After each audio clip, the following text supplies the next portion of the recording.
اعوذ باللہ من الشیطان الرجیم بسم اللہ الرحمن الرحیم اللہم اجعلنا من الذین آمنوا وعملوا الصالحات وتواصوا بالحق وتواصوا بالصبر آمین یا رب العالمین۔ اللہ کی مدد، اس کی رحمت اور اس کی توفیق سے آج ہم 70واں پارہ پڑھیں گے۔ اللہ ہمارے وقت میں برکت دے، ہمارے پڑھنے پڑھانے کو اپنی بارگاہ میں قبول کرے، اور ہم سے کوئی کوتاہی ہو جائے تو پروردگار تو ہمیں معاف فرما دے، اور اس پڑھنے پڑھانے کو اس دنیا میں ہماری ہدایت کا اور آخرت میں ہماری بخشش کا ذریعہ بنا دے۔ اپنے اس سبق پر جانے سے پہلے آپ کو ایک حدیث سناؤں گی، اور اس سے بھی پہلے آپ سے یہ پوچھتی ہوں، کوئی ایسا عمل آپ جانتی ہیں مرنے کے بعد قیامت کے دن ہم وہ کریں اور اس سے ہمارے درجے بلند ہوں؟ ہم تو یہی جانتے ہیں کہ ہماری اس زندگی تک ہی ہم نیکیاں کر سکتے ہیں، محنتیں کر سکتے ہیں، قیامت کے دن پھر مہلت نہیں ہوگی، کوئی عمل کرنے کا وقت نہیں ہوگا جس سے ہم اپنے درجے پالیں۔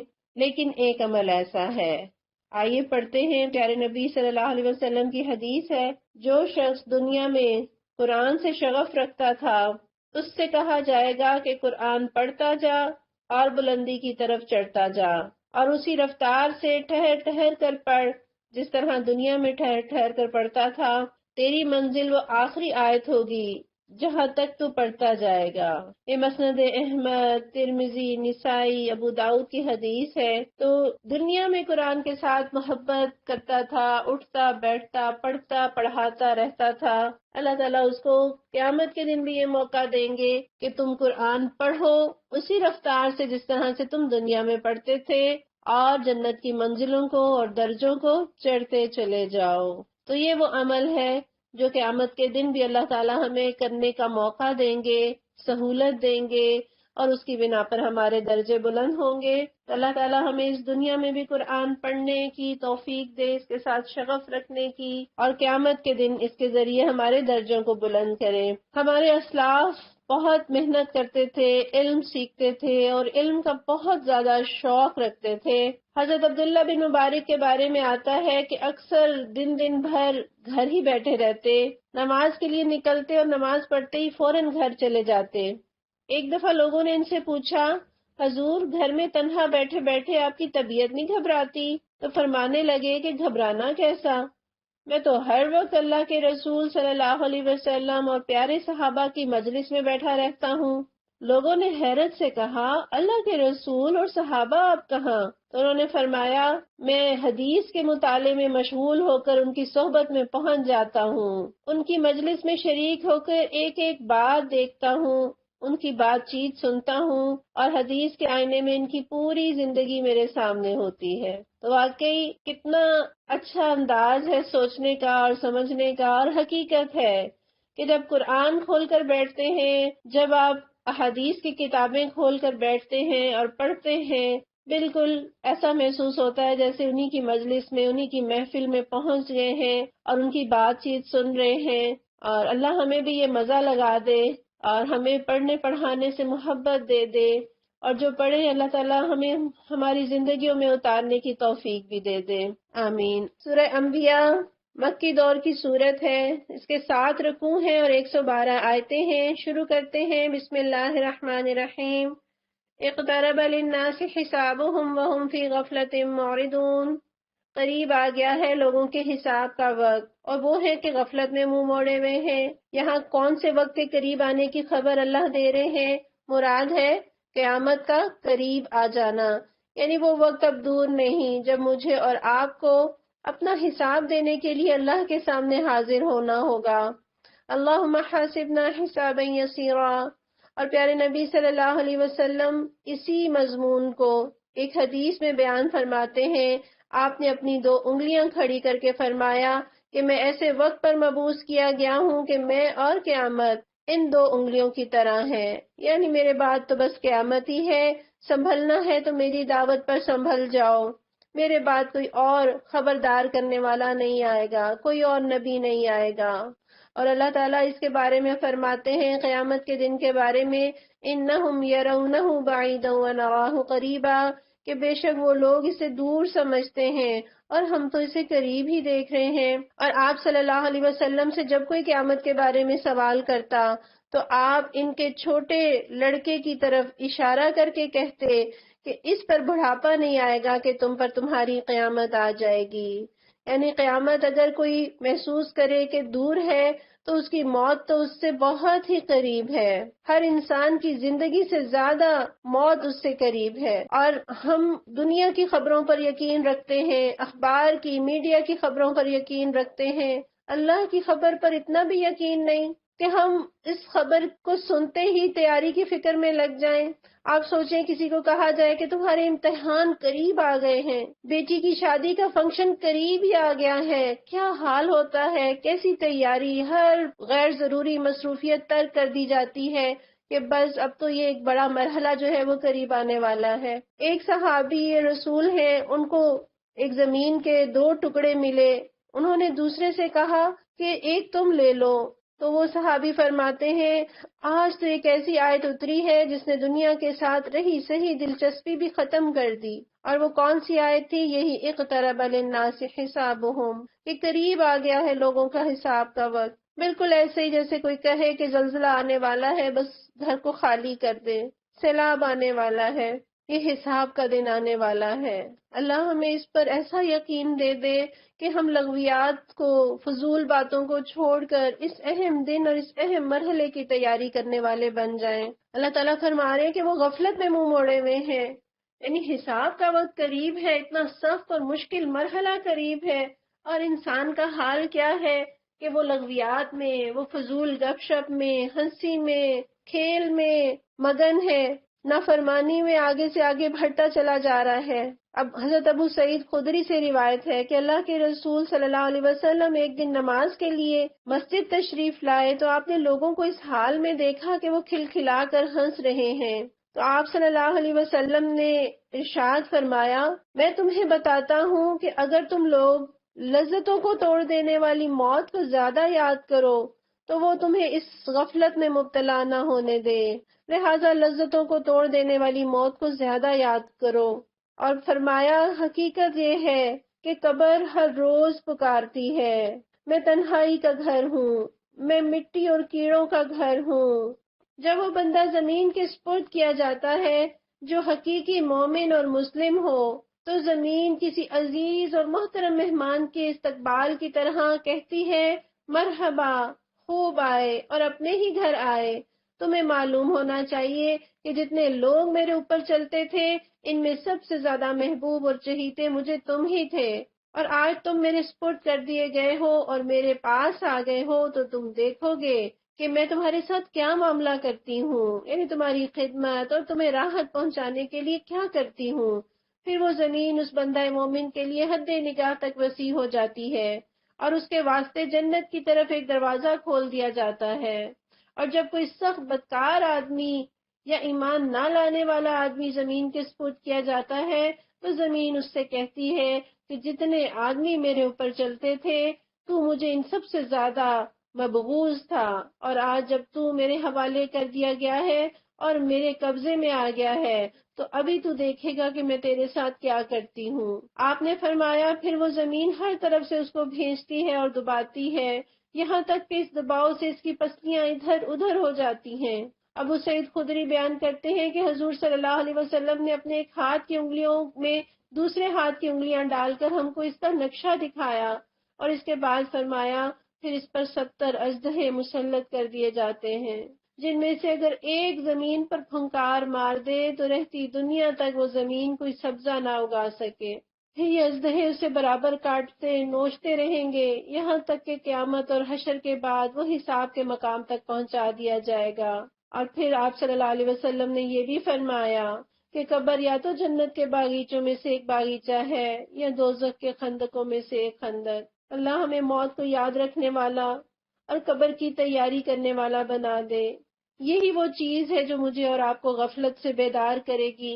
اللہ تعالیٰ فرماتے ہیں ان کے پاس جو تازہ نصیحت بھی ان کے رب کی طرف سے آتی ہے اس کو بتکلف سنتے ہیں اور کھیل میں پڑے رہتے ہیں، دل ان کے دوسرے ہی فکروں میں منہمک ہیں اور ظالم آپس میں سرگوشیاں کرتے ہیں. یہ شخص آخر تم جیسا ایک بشر ہی تو ہے، پھر کیا تم آنکھوں دیکھے جادو کے پھندے میں پھنس جاؤ گے؟ یہ لوگ کیا چاہتے ہیں؟ یہ چاہتے ہیں کہ نبی صلی اللہ علیہ وسلم انسان نہ ہو، تاکہ ہمیں بھی پھر مجبور نہ کیا جائے کہ نبی کے طریقے پہ چلو، پھر ہمارے پاس یہ بہانہ اور حجت ہو جائے کہ ہم تو انسان ہیں، ہم تو ان جیسے ہو ہی نہیں سکتے، اس لیے کہ وہ تو انسان نہیں ہے۔ تو اللہ نے بشر کو رسول بنا کے اسی لیے تو بھیجا کہ میرے اور آپ کے لیے حجت نہ رہے۔ رسول صلی اللہ علیہ وسلم نے کہا، میرا رب ہر اس بات کو جانتا ہے جو آسمان اور زمین میں کی جائے، وہ سمیع اور علیم ہے۔ وہ کہتے ہیں بلکہ یہ پراگندہ خواب ہے، بلکہ یہ اس کی من گھڑت ہے، بلکہ یہ شاعر ہے۔ دیکھیں مخالفت میں بھی یکسو نہیں، کبھی کیا کہتے ہیں کبھی کیا، اور وہ واقعی درست بات ہے کہ جھوٹ کے پاؤں نہیں، ورنہ یہ لائے کوئی نشانی جس طرح پرانے زمانے کے رسول نشانیوں کے ساتھ بھیجے گئے تھے، حالانکہ ان سے پہلے کوئی بستی بھی جسے ہم نے ہلاک کیا ہو ایمان نہ لائی، اب کیا یہ ایمان لائیں گے؟ اور اے محمد صلی اللہ علیہ وسلم، تم سے پہلے بھی ہم نے انسانوں ہی کو رسول بنا کر بھیجا تھا جن پر ہم وحی کیا کرتے تھے۔ تم لوگ اگر علم نہیں رکھتے تو اہل کتاب سے پوچھ لو، ان رسولوں کو ہم نے کوئی ایسا جسم نہیں دیا کہ وہ کھاتے نہ ہوں اور نہ وہ سدا جینے والے تھے۔ پھر دیکھ لو آخرکار ہم نے ان کے ساتھ اپنے وعدے پورے کیے اور انہیں اور جس کو ہم نے چاہا بچا لیا اور حد سے گزر جانے والوں کو ہلاک کر دیا۔ ہمیشہ سے لوگوں کا یہ کانسیپٹ رہا ہے کہ دین والے تو نہ کھاتے ہوں گے، نہ سوتے ہوں گے، نہ دنیا کی کوئی ضرورت کی چیزوں کو استعمال کرتے ہوں گے۔ یہ اللہ تعالیٰ نے فرما دیا کہ دین والے ایسا نہیں ہوتا۔ اللہ کے نبی بھی وہ کھاتے بھی تھے، وہ پیتے بھی تھے، وہ بازاروں میں چلتے پھرتے بھی تھے، اور آپ صلی اللہ علیہ وسلم کے بارے میں مسند احمد میں آتا ہے کہ آپ انسانوں میں سے ایک انسان تھے، اپنا کپڑا خود ٹٹول لیا کرتے، اپنی بکری کا دودھ خود دو لیتے اور اپنے کام خود کر لیتے تھے۔ کیسا پیارا نمونہ ہے آپ صلی اللہ علیہ وسلم کی ذات میرے اور آپ کے لیے، اللہ کی اطاعت کرنے والے، اللہ کے دین کو پھیلانے والے، اور ایک عام طرح کے انسان کی طرح گھر والوں کے ساتھ مدد کرنے والے لوگوں۔ ہم نے تمہاری طرف ایک ایسی کتاب بھیجی جس میں تمہارا ہی ذکر ہے، فیہ ذکرکم، اس میں میرا اور آپ کا ہی تو تذکرہ ہے، میرے اور آپ ہی کی تو فائدے کی باتیں ہیں۔ آپ صلی اللہ علیہ وسلم فرماتے ہیں اس میں تمہارے پچھلے لوگوں کے حالات ہیں اور تمہارے بعد کے لوگوں کی خبریں ہیں۔ مجھے اور آپ کو اپنا تذکرہ کتنا اچھا لگتا ہے، اپنی چیزوں کو، اپنی سندوں کو سنبھال سنبھال کر رکھتے ہیں۔ یہ قرآن ہی کہہ رہا ہے فیہ ذکرکم، بچہ ہے، کوئی عورت ہے، کوئی نوجوان ہے، کوئی غمگین ہے، کوئی پریشان ہے، کوئی بزنس مین ہے، ہر دور کے ہر فرد کے لیے یہ کتاب رہنمائی دیتی ہے، اور اس سے پہلے کہ میں اسے پڑھوں یہ مجھے پڑھ لیتی ہے، میرے ہر سوال کا جواب، میرے ہر مسئلے کا حل یہ کتاب دیتی ہے۔ ابو الحسن ندوی فرماتے ہیں کہ ہمارے اسلاف اس کتاب کو زندہ کتاب کی طرح دیکھتے، آئینے کی طرح رکھتے، اپنی تصویر اس میں تلاش کرتے، اگر اچھی لگتی تو شکر ادا کرتے اور اگر بری لگتی تو اصلاح کرتے۔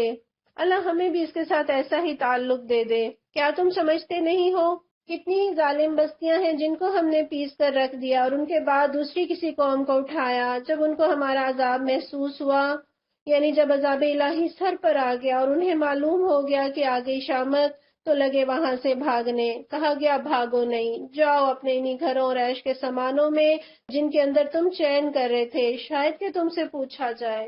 کتنا معنی خیز فکرہ ہے، کئی اس کے مطلب ہو سکتے ہیں کہ ذرا اچھی طرح عذاب کا معائنہ کرو تاکہ کل کوئی اس کی کیفیت پوچھے تو ٹھیک ٹھیک بتا سکو، یا یوں کہا جا رہا ہے گویا کہ پھر جاؤ، جا کر وہیں ٹھاٹ سے اپنے صوفوں پہ بیٹھو، مجلسیں لگاؤ، پارٹیاں کرو، گپ شپ کرو، لوگ آئیں، نوکر چاکر تمہارے آگے پیچھے ہوں، لوگ تم سے مشورے لینے کے لیے آئیں اور تم انہیں بتاؤ کیوں اب پریشان ہو، اب کیوں ہوائیاں اڑی ہوئی ہیں۔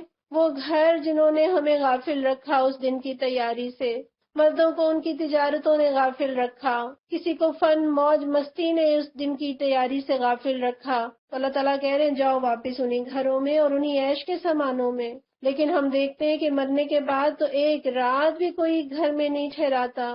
میرا گھر میں نے اتنی محنتوں سے بنایا، اتنی محنتوں سے سجایا، لیکن جیسے ہی موت آ گئی تو لوگوں نے کہا جلدی کرو جلدی کرو، اسے دفناؤ، تدفین میں دیر نہیں ہونی چاہیے۔ جنازے میں تاخیر نہیں ہونی چاہیے۔ کہنے لگے ہماری کم بختی، بے شک ہم خطاوار تھے، مگر وقت گزرنے کے بعد اعتراف کام نہیں آتا۔ اس وقت اپنی خطا کا اعتراف کریں گے، مگر اس وقت یہ خطا کا اعتراف کرنا فائدہ نہیں دے گا۔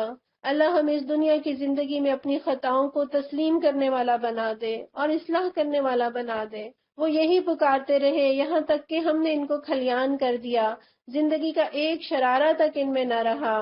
ہم نے اس آسمان اور زمین کو اور جو کچھ بھی ان میں ہے کچھ کھیل کے طور پر نہیں بنایا۔ اگر ہم کوئی کھلونا بنانا چاہتے اور بس یہی کچھ ہمیں کرنا ہوتا تو اپنے پاس ہی کر لیتے۔ اللہ تعالیٰ کتنے مہربان ہے، اللہ کی ذات، اللہ کی شان اس سے بالکل بالا تر ہے کہ وہ کھیل کے لیے کوئی کام کرے، وہ لغو کوئی کام کرے، لیکن سبحان اللہ کہ وہ ہمارے اس چھوٹے سے دماغ کو سمجھانے کے لیے، اس چھوٹی سی عقل میں بات سما جائے، اس کے لیے ہماری ذہنی سطح کی بات کرتے ہیں اللہ تعالیٰ کہ دیکھو ہم نے یہ کھیل کے لیے نہیں بنایا۔ میری اور آپ کی زندگی کے دن اور رات اور میرے مشغلے یہی بتا رہے ہیں کہ شاید میں تو کھیل کے لیے پیدا ہوئی ہوں، فن موج اور مستی کے لیے پیدا ہوئی ہوں۔ اللہ تعالیٰ قرآن میں کہتے ہیں کیا تم نے یہ سمجھا تھا کہ ہم نے تمہیں بیکار پیدا کیا اور تمہیں ہماری طرف لوٹ کر نہیں آنا؟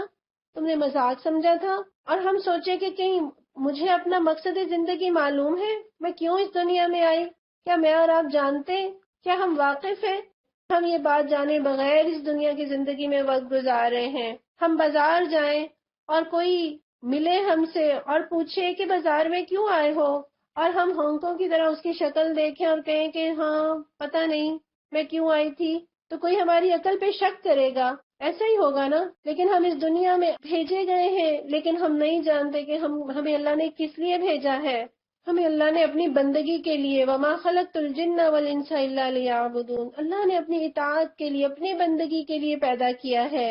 جو قوم مقصد سے خالی ہو، خرم مراد صاحب کہتے ہیں کہ قوموں کا وزن درخت کے پتوں اور پانی کی جھاگ اور خس و خاشاک سے زیادہ نہیں ہوتا جو مقصد سے غافل ہو۔ اللہ ہمیں اپنے مقصد کا شعور دے دے۔ اللہ تعالیٰ فرماتے ہیں مگر ہم تو باطل پر حق کی چوٹ لگاتے ہیں جو اس کا سر توڑ دیتی ہے اور وہ دیکھتے دیکھتے مٹ جاتا ہے، اور تمہارے لیے تباہی ہے ان باتوں کی وجہ سے جو تم بناتے ہو۔ اللہ کو تو باطل کو توڑنا ہی ہے، حق کے ذریعے باطل کا سر اللہ تعالیٰ توڑ دیتے ہیں۔ بس مجھے اور آپ کو اپنا جائزہ لینا ہے کہ ہم سر توڑنے والوں میں سے شامل ہیں یا مٹ جانے والوں کا ساتھ دینے والوں میں۔ اللہ ہمیں ان لوگوں میں شامل کرے جو باطل کا سر توڑ دیتے ہیں۔ زمین اور آسمانوں میں جو مخلوق بھی ہے اللہ کی ہے، اور جو فرشتے اس کے پاس ہیں وہ نہ اپنے آپ کو بڑا سمجھ کر اس کی بندگی سے سرتابی کرتے ہیں، نہ ملول ہوتے ہیں، شب و روز اس کی تسبیح کرتے رہتے ہیں، دم نہیں لیتے۔ یا فرشتوں کا اللہ تعالیٰ ذکر کر رہے ہیں، وہ فرشتے جو معصوم ہیں، وہ فرشتے جو نافرمانی نہیں کرتے، جو گناہ نہیں کرتے، مگر وہ کیا ہے، مستقل اللہ کی بندگی، اللہ کی تسبیح، اللہ کی پاکی بیان کر رہے ہیں، اللہ کی تعریف بیان کر رہے ہیں۔ ایک مرتبہ رسول اللہ صلی اللہ علیہ وسلم صحابہ کے مجمع میں تھے، فرمایا لوگوں جو میں سنتا ہوں کیا تم بھی سنتے ہو؟ سب نے جواب دیا کہ ہم تو کچھ بھی نہیں سن رہے۔ آپ صلی اللہ علیہ وسلم نے فرمایا میں آسمانوں کی چرچراہٹ سن رہا ہوں، اور حق تو یہ ہے کہ اسے چرچرانا ہی چاہیے، اس لیے کہ اس میں ایک بالشت بھی جگہ ایسی نہیں جہاں کسی نہ کسی فرشتے کا سر سجدے میں نہ ہو۔ اور حضرت عبداللہ بن حارث کہتے ہیں کہ میں نے کعب احبار سے پوچھا کیا فرشتوں کو تسبیح کے سوا کوئی اور کام نہیں؟ اگر ہے تو پھر دوسرے کاموں کے ساتھ ہر وقت کی تسبیح کیسے جاری رہتی ہے؟ تو کعب نے فرمایا اے میرے بھتیجے، کیا تمہارا کوئی کام تمہیں سانس لینے سے روکتا ہے؟ حقیقت یہی ہے کہ تسبیح فرشتوں کے لیے ایسے ہے جیسے ہمارا سانس لینا یا آنکھ جھپکنا، اور یہ دونوں چیزیں ہر حال میں ہر وقت جاری رہتی ہیں اور کسی کام میں مخل نہیں ہوتی۔ تو یہ اللہ یہی بتا رہے ہیں کہ دم نہیں لیتے، وہ ہر وقت اللہ کی پاکی بیان کرتے ہیں۔ کیا ان لوگوں کے بنائے ہوئے عرضی خدا ایسے ہیں کہ بے جان کو جان بخش کر اٹھا کھڑا کرتے ہوں؟ اگر آسمان اور زمین میں ایک اللہ کے سوا دوسرے خدا بھی ہوتے تو زمین اور آسمان دونوں کا نظام بگڑ جاتا۔ اللہ تعالیٰ دلائل دے دے کر توحید کا سبق پڑھا رہے ہیں کہ دیکھو ایک بس کے دو ڈرائیور ہوں تو کیا حال ہو، ایک ملک کے دو صدر ہو سکتے ہیں، ایک اسکول کے دو پرنسپل ہو سکتے ہیں؟ نہیں ہو سکتے۔ تو پھر تم نے آسمان اور زمین کا کیسے سوچ لیا کہ ایک اللہ کے سوا اور خدا بھی اس میں شریک ہے؟ ایک گھر کا نظام نہیں چلتا جب تک کہ ایک اس کا نگران نہ ہو۔ تو تم نے آسمان اور زمین کے نظام کو اس سے بھی ہلکا سمجھ لیا۔ بس پاک ہے اللہ رب العرش ان باتوں سے جو یہ لوگ بنا رہے ہیں۔ وہ اپنے کاموں کے لیے کسی کے آگے جواب دہ نہیں اور سب جواب دہ ہیں۔ لا يسأل عما يفعل وهم يسألون۔ اللہ سے کوئی نہیں پوچھ سکتا کہ اس نے کیا کیا اور کیوں کیا، لیکن ہم مخلوقات اللہ کے آگے جواب دہ ہیں۔ اور ہم اپنے بارے میں دیکھتے ہیں نا کہ جس طرح ہم اپنی خریدی ہوئی ایک اینٹیں خریدی ہیں آپ نے، اور ایک اینٹ آپ مکان کی پیشانی پر لگا دیتے ہیں، دوسری چولہے یا سنک میں لگا دیتے ہیں، مگر کوئی آپ کو ظالم نہیں کہتا، کوئی آپ سے سوال نہیں کرتا، حالانکہ آپ اینٹوں کے خالق نہیں ہیں، آپ نے تو صرف انہیں خریدا ہے۔ وہ رب تو میرا اور آپ کا خالق ہے، وہ کسی کے آگے جواب دہ نہیں ہے۔ اللہ تعالیٰ فرماتے ہیں کیا اسے چھوڑ کر انہوں نے دوسرے خدا بنا لیے ہیں؟ اے محمد صلی اللہ علیہ وسلم ان سے کہو کہ لاؤ اپنی دلیل، یہ کتاب بھی موجود ہے جس میں میرے دور کے لوگوں کے لیے نصیحت ہے، وہ کتابیں بھی موجود ہیں جن میں مجھ سے پہلے لوگوں کے لیے نصیحت تھی، مگر ان میں سے اکثر لوگ حقیقت سے بے خبر ہیں، اس لیے منہ موڑے ہوئے ہیں۔ ہم نے تم سے پہلے جو رسول بھی بھیجا ہے اس کو یہی وحی کی ہے کہ میرے سوا کوئی خدا نہیں، بس تم لوگ میری ہی بندگی کرو۔ یہ کہتے ہیں رحمان اولاد رکھتا ہے، سبحان اللہ، اللہ پاک ہے، اللہ ہر نقص سے ہر عیب سے پاک ہے، اللہ اولاد کی شراکت سے بالکل پاک ہے۔ اللہ تعالیٰ فرماتے ہیں بل عباد مکرمون، بلکہ وہ تو بندے ہیں جنہیں عزت دی گئی ہے، اس کے حضور بڑھ کر نہیں بولتے اور بس اس کے حکم پر عمل کرتے ہیں۔ جو کچھ ان کے سامنے ہے اسے بھی وہ جانتا ہے، اور جو کچھ ان سے اوجھل ہے اس سے بھی وہ باخبر ہے۔ وہ کسی کی سفارش نہیں کرتے بجز اس کے جس کے حق میں سفارش سننے پر اللہ راضی ہو، اور وہ اس کے خوف سے ڈرے رہتے ہیں۔ اور جو ان میں سے کوئی کہہ دے کہ اللہ کے سوا میں بھی ایک خدا ہوں تو اسے ہم جہنم کی سزا دیں، ہمارے ہاں ظالموں کا یہی بدلہ ہے۔ کیا وہ لوگ جنہوں نے نبی کی بات ماننے سے انکار کر دیا ہے غور نہیں کرتے کہ یہ سب آسمان اور زمین باہم ملے ہوئے تھے، پھر ہم نے انہیں جدا کیا؟ اللہ تعالیٰ بار بار قرآن میں کائنات میں غور و فکر کی دعوت دیتے ہیں۔ جتنا جتنا کائنات میں غور و فکر کرتے جائیں اللہ کی قدرتوں کو اور اس کی شان کو پہچانتے جائیں گے۔ اللہ تعالیٰ فرماتے ہیں پانی سے ہر زندہ چیز پیدا کی، یعنی اس کا مطلب ہے کہ ہر زندہ چیز جو ہمیں نظر آتی ہے اس کے تخلیق کرنے میں اللہ تعالیٰ نے پانی کو استعمال کیا۔ سوچئے ذرا، ہے کسی میں یہ طاقت کہ پانی سے ایک گڑیا ہی بنا کر اسے ہنسا بھی دے اور رلا بھی دے؟ اللہ کی شان ہے کہ اس نے پانی سے زندہ مخلوقات کو پیدا کیا، اور جس طرح پانی ہماری دنیا کی زندگی کے لیے ضروری ہے اتنا ہی وہی کا پانی ہماری روح کی زندگی کے لیے ضروری ہے۔ اللہ ہمیں اس روح کو سیراب کرنے کی توفیق دے۔ کیا وہ ہماری اس خلاقی کو نہیں مانتے؟ اور ہم نے زمین میں پہاڑ جما دیے تاکہ وہ انہیں لے کر ڈھلک نہ جائے، اور اس میں کشادہ راہیں بنا دیں، شاید کہ لوگ اپنا رستہ معلوم کر لیں۔ لعلہم یہتدون، دو مطلب ہیں اس کے، ایک تو یہ راہیں جو اللہ نے بنائی تاکہ لوگ گم نہ جائیں، کھو نہ جائیں، اپنی منزلوں کو پہنچ سکیں، اور دوسرا اس کا مطلب یہ ہے کہ اس سارے انتظام کو دیکھ کر وہ اپنی حقیقت کو پہچان جائیں، وہ رب کو پہچان جائیں، وہ راستہ ہدایت کا معلوم کر لیں۔ اور ہم نے آسمان کو ایک محفوظ چھت بنا دیا، مگر یہ ہے کہ اس کی نشانیوں کی طرف سے توجہ ہی نہیں کرتے۔ اللہ تعالیٰ ایسے لگتا ہے نا جیسے ہم سے گلہ کر رہے ہوں، اتنی تو اللہ تعالیٰ نے نشانیاں پیدا کر دیں، اپنے اندر جھانکو تو بے شمار نشانیاں، سر اٹھاؤ تو کائنات کو دیکھو، اتنی بہت ساری نشانیاں، اللہ کا کلام کھول کے پڑھنا شروع کر دو اس میں نشانیاں، مگر یہ لوگ توجہ ہی نہیں کرتے۔ اور وہ اللہ ہی ہے جس نے رات اور دن بنائے، سورج اور چاند کو پیدا کیا، سب کل فی فلک یسبحون، ہر ایک اپنے فلک میں تیر رہا ہے، ہر ایک کو اپنی حد معلوم ہے، ہر ایک اپنی باؤنڈریز کو کراس نہیں کرتا، حد سے تجاوز نہیں کرتا، اپنے مدار سے نہیں نکلتا۔ انسان کیوں اپنی حد سے باہر نکل جاتا ہے؟ کیوں بندگی کی حد سے تجاوز کرتا ہے؟ کیوں خدا بن بیٹھتا ہے؟ اور کل فی فلک یسبحون، ہر ایک تیر رہا ہے، ہر ایک حرکت کر رہا ہے، حرکت میں برکت ہے، حرکت میں زندگی ہے۔ محنت کریں گے، اللہ کے راستے میں قدم اٹھائیں گے تو منزل کو پہنچیں گے۔ اللہ ہمیں اپنے راستے میں محنتیں کرنے والا بنا دے۔ اور اے محمد صلی اللہ علیہ وسلم، ہمیشگی تو ہم نے تم سے پہلے بھی کسی انسان کے لیے نہیں رکھی۔ اگر تم مر گئے، أَفَإِن مِتَّ فَهُمُ الْخَالِدُونَ، اگر آپ فوت ہو گئے تو کیا یہ لوگ ہمیشہ جیتے رہیں گے؟ كُلُّ نَفْسٍ ذَائِقَةُ الْمَوْتِ، ہر جاندار کو موت کا مزہ چکھنا ہے۔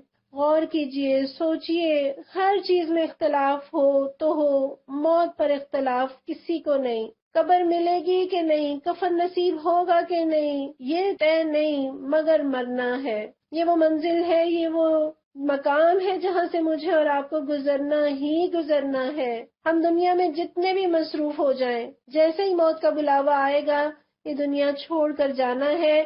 حضرت سلیمان علیہ السلام اللہ کے نبی، اللہ کے پیغمبر، دنیا کے بادشاہ تھے، کنسٹرکشن کرا رہے تھے، لاٹھی لے کر کھڑے ہیں، جن کام کر رہے ہیں، اللہ نے بلا لیا۔ ہم بھی دنیا کے کاموں میں مصروف ہوں گے، مگر جیسے ہی بلایا جائے گا جانا پڑے گا۔ امام غزالی فرماتے ہیں، تجھے کیا معلوم بازار میں وہ کپڑا پہنچ چکا ہو جسے تمہارا کفن بننا ہے، اور ہم دنیا کے دھندوں میں مصروف۔ زندگی میں ہمارے دوست، ہمارے پیارے ہاتھ پکڑ پکڑ کر بٹھاتے ہیں، میرے گھر آؤ، دن گزارو۔ وہ کیا چیز جسم سے نکل جاتی ہے کہ لوگ نام لینا بھی چھوڑ دیتے ہیں، میت سے خوف کھانے لگتے ہیں، کہتے ہیں اس کو جلدی دفناؤ۔ موت صرف بیمار کے لیے نہیں ہے، بوڑھے کے لیے نہیں ہے۔ اللہ مجھے اور آپ کو اس دن کی تیاری کرنے والا بنا دے۔ نہ جانے کب کس وقت وہ وقت آ جائے۔ اور موت کا ذائقہ ہوتا ہے، یہاں ذائقۃ الموت اللہ کہہ رہے ہیں، میٹھا بھی ہو سکتا ہے، کڑوا بھی ہو سکتا ہے۔ جب ہمیں موت آئے گی تو وہ کیسا ذائقہ ہوگا۔ اللہ موت سے نہیں ڈراتا، اللہ موت کی تیاری کرنے کے لیے یہ بار بار ایسی آیتیں نازل اللہ تعالیٰ فرماتے ہیں۔ ہمیں موت سے نہیں ڈرنا، ہمیں موت کی تیاری کرنی ہے۔ مومن تو موت کے نام سے خوش ہوتا ہے، ایسے جیسے کوئی شادی ہو، کیونکہ موت سے گزرے بغیر تو نہ جنت مل سکتی ہے، نہ ہی اللہ کا دیدار ممکن ہو سکتا ہے۔ مومن اللہ کو ہر چیز میں تلاش کرتا ہے، کبھی پھولوں میں، کبھی تاروں میں، کبھی سجدوں میں، کبھی معاملات میں، اور پھر اللہ سے کہتا ہے اللہ تو راضی ہے نا۔ آج ہم ویڈیو کال پر اپنوں کو روز دیکھتے ہیں، مگر ٹھنڈ کب پڑتی ہے جب ملتے ہیں۔ اللہ تعالیٰ تو آج بھی ہمیں دیکھ رہا ہے، مگر ٹھنڈ کب پڑے گی جب ہم اللہ سے ملیں گے۔ اللہ کرے کہ ہم اس حال میں ہم اللہ سے ملیں کہ جب اللہ ہم سے راضی ہو اور ہم اپنے انجام سے خوش ہوں۔ اللہ تعالیٰ فرماتے ہیں وَنَبْلُوكُمْ بِالشَّرِّ وَالْخَيْرِ فِتْنَةً، اور ہم اچھے اور برے حالات میں ڈال کر تم سب کی آزمائش کر رہے ہیں۔ اور فتنہ کون سی آزمائش ہے؟ ایسی آزمائش جس کا انسان کو پتہ بھی نہ چلے اور وہ اندر ہی اندر اپنا کام کیے جا رہی ہو۔ مال کی محبت، اولاد کی محبت، اپنے نفس کی چاہت، اللہ آزما رہے ہیں اچھے حالات سے، برے حالات سے۔ وَإِلَيْنَا تُرْجَعُونَ، اللہ تعالیٰ کہہ رہے ہیں کہ تمہیں میری طرف پلٹنا ہے۔ جب کل اللہ کی طرف پلٹنا ہے تو آج کیوں نہ پلٹ جائیں، تاکہ اس دن کا پلٹنا خوشی کا پلٹنا ہو۔ یہ منکرین حق جب تمہیں دیکھتے ہیں تو تمہارا مذاق بنا لیتے ہیں، کہتے ہیں کیا یہ ہے وہ شخص جو تمہارے خداؤں کا ذکر کیا کرتا ہے؟ اور ان کا اپنا حال یہ ہے کہ رحمان کے ذکر سے منکر ہے۔ انسان جلد باز مخلوق ہے۔ ابھی میں تم کو اپنی نشانیاں دکھائی دیتا ہوں، جلدی نہ مچاؤ۔ یہ لوگ کہتے ہیں آخر یہ دھمکی پوری کب ہوگی اگر تم سچے ہو؟ کاش ان کافروں کو اس وقت کا کچھ علم ہوتا جب یہ نہ اپنے منہ آگ سے بچا سکیں گے، نہ اپنی پیٹھیں، اور نہ ان کو کہیں سے مدد پہنچے گی۔ وہ بلا اچانک آئے گی اور انہیں اس طرح یکلخت دبوچ لے گی کہ یہ نہ اس کو دفع کر سکیں گے اور نہ ان کو لمحہ بھر مہلت ہی مل سکے گی۔ مذاق تم سے پہلے بھی رسولوں کا اڑایا جا چکا ہے، مگر ان کا مذاق اڑانے والے اسی چیز کے پھیر میں آ کر رہے جس کا وہ مذاق اڑاتے تھے۔ اے محمد صلی اللہ علیہ وسلم، ان سے کہو کون ہے جو رات کو یا دن کو تمہیں رحمان سے بچا سکتا ہو؟ مگر یہ اپنے رب کی نصیحت سے منہ موڑ رہے ہیں۔ کیا یہ کچھ ایسے خدا رکھتے ہیں جو ہمارے مقابلے میں ان کی حمایت کریں؟ وہ تو نہ خود اپنی مدد کر سکتے ہیں اور نہ ہماری ہی تائید ان کو حاصل ہے۔ اصل بات یہ ہے کہ ان لوگوں کو اور ان کے آباء و اجداد کو ہم زندگی کا سر و سامان دیے چلے گئے، یہاں تک کہ ان کو دن لگ گئے۔ کیا مطلب ہے دن لگ گئے؟ یعنی اپنی خوشحالیوں میں، اپنی مستیوں میں، اپنے عیش و عشرت میں ایسے مگن ہوئے کہ اللہ کو بھول گئے. انہیں کبھی یہ خیال ہی نہیں آیا کہ انہیں اللہ کو بھی جواب دینا ہے. مگر کیا انہیں نظر نہیں آتا کہ ہم زمین کو مختلف سمتوں سے گھٹاتے چلے آ رہے ہیں؟ گھٹانے کا کیا مطلب ہے؟ کبھی قحط کی شکل میں، کبھی وبا کی شکل میں، کبھی سیلاب کی شکل میں، کبھی زلزلے کی شکل میں، کبھی سردی، کبھی گرمی، کبھی کسی شکل میں اور کبھی کسی شکل میں کوئی ایسی مصیبت آ جاتی ہے کہ انسان کے سارے منصوبے دھرے کے دھرے رہ جاتے ہیں، بستیاں تباہ ہو جاتی ہیں، تجارتیں مان پڑ جاتی ہیں، اور انسان اپنا سارا زور لگا کر بھی ان نقصانات کو روک نہیں سکتا. اللہ تعالیٰ پوچھتے ہیں پھر کیا یہ غالب آ جائیں گے؟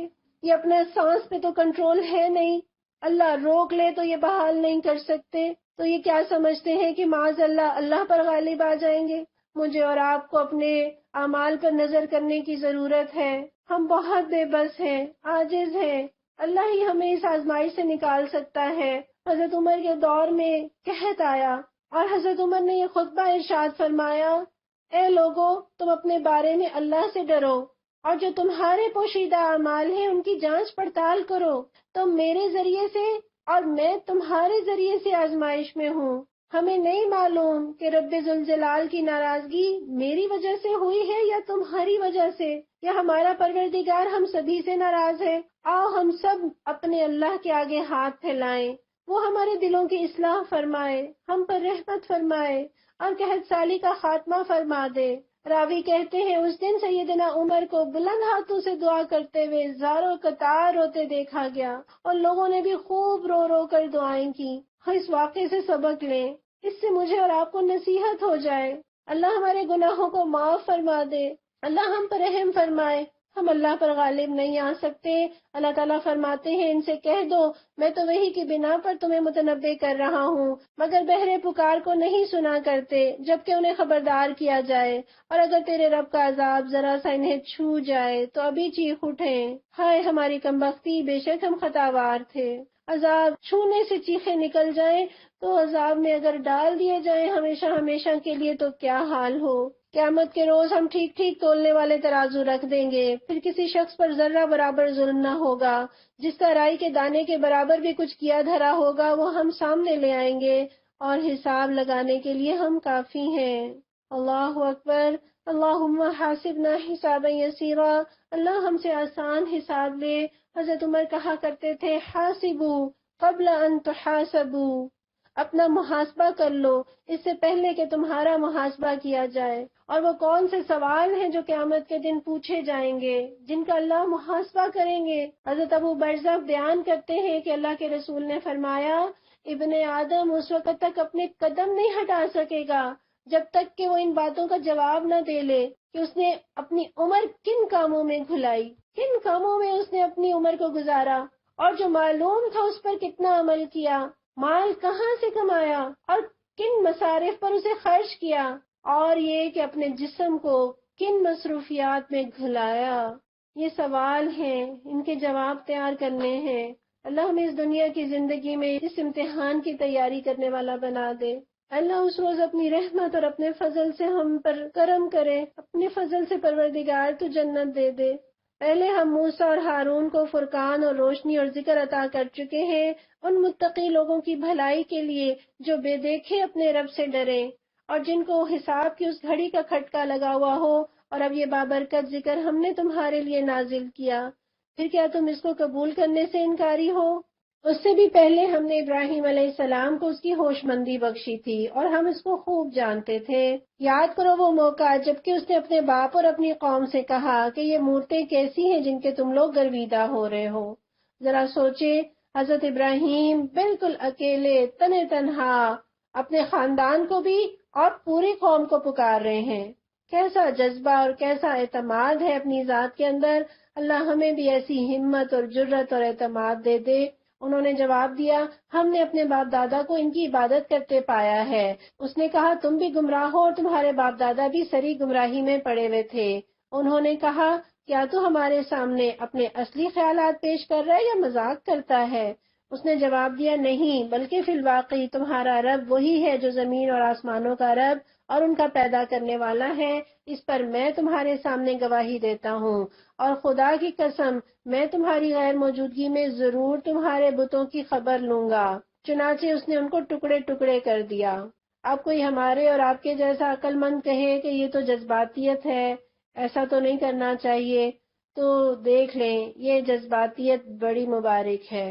اسی سے ابراہیم بنتے ہیں، اسی سے عمر بنتے ہیں، اور صرف ان کے بڑے کو چھوڑ دیا، شاید کہ وہ اس کی طرف رجوع کریں، یعنی وہ بڑے بت کو چھوڑ دیا، باقی سب چھوٹوں کو ٹکڑے ٹکڑے کر دیا، تاکہ لوگ آئیں بڑے بت سے پوچھیں بھئی کیا آپ بڑے خدا ان چھوٹے خداؤں سے کسی وجہ سے ناراض ہو گئے جو آپ نے ان کا یہ حال کر دیا؟ یا پھر ان سے یہ پوچھیں کہ یہ آپ کی موجودگی میں یہ کیا ہوا، کون یہ کام کر گیا اور آپ نے ان کو روکا کیوں نہیں؟ انہوں نے بتوں کا یہ حال دیکھا تو کہنے لگے ہمارے خداؤں کا یہ حال کس نے کر دیا، بڑا ہی کوئی ظالم تھا وہ۔ بعض لوگ بولے ہم نے ایک نوجوان کو اس کا ذکر کرتے سنا ہے جن کا نام ابراہیم ہے، انہوں نے کہا تو پکڑ لاؤ اسے سب کے سامنے۔ یہاں دیکھیں اللہ تعالیٰ نے خود جس طرح حضرت موسیٰ کے معاملے میں ہم دیکھتے ہیں کہ وہ خود ہی فرعون نے ساری دنیا کو جمع کر لیا، عوام کو جمع کر لیا، یہاں بھی وہی قاعدہ ہے۔ حضرت ابراہیم کی مخالفت میں بھی انہوں نے کہا کہ سب کے سامنے اسے لے آؤ تاکہ سب کے سامنے ہم اسے رسوا کریں، اور اللہ کا یہ قاعدہ ہوتا ہے اور اللہ کے بندے یہی چاہتے ہیں کہ سب کے سامنے ان کی دعوت پہنچ جائے تاکہ لوگ دیکھ لیں کہ اس کی کیسی خبر لی جاتی ہے۔ آپ دیکھیں کہ توحید والے لوگوں کو بہت برے لگتے ہیں مگر اللہ کو بہت پیارے ہوتے ہیں۔ ابراہیم کے آنے پر انہوں نے پوچھا کیوں ابراہیم تو نے ہمارے خداؤں کے ساتھ یہ حرکت کی ہے؟ اس نے جواب دیا بلکہ یہ سب کچھ ان کے اس سردار نے کیا ہے، انہی سے پوچھ لو اگر یہ بولتے ہوں۔ یعنی جو بولتے نہیں، جو ہلتے نہیں، جو اپنے دفاع پر قدرت نہیں رکھتے، وہ خدا کیسے ہو سکتے ہیں؟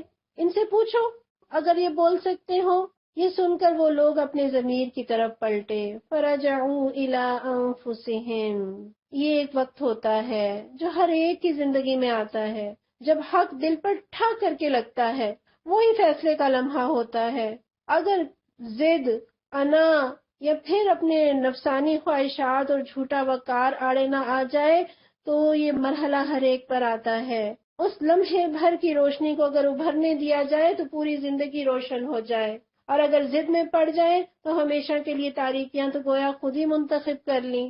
اللہ ایسے ہی لمحے میں ہمیں اپنی طرف پلٹنے والا بنا دے اور اپنے دلوں میں کہنے لگے واقعی تم خود ہی ظالم ہو، مگر پھر ان کی مت پلٹ گئی اور بولے تو جانتا ہے یہ بولتے نہیں ہیں۔ ابراہیم علیہ السلام نے کہا پھر کیا تم اللہ کو چھوڑ کر ان چیزوں کو پوج رہے ہو جو نہ تمہیں نفع پہنچانے پر قدرت رکھتی ہیں نہ نقصان؟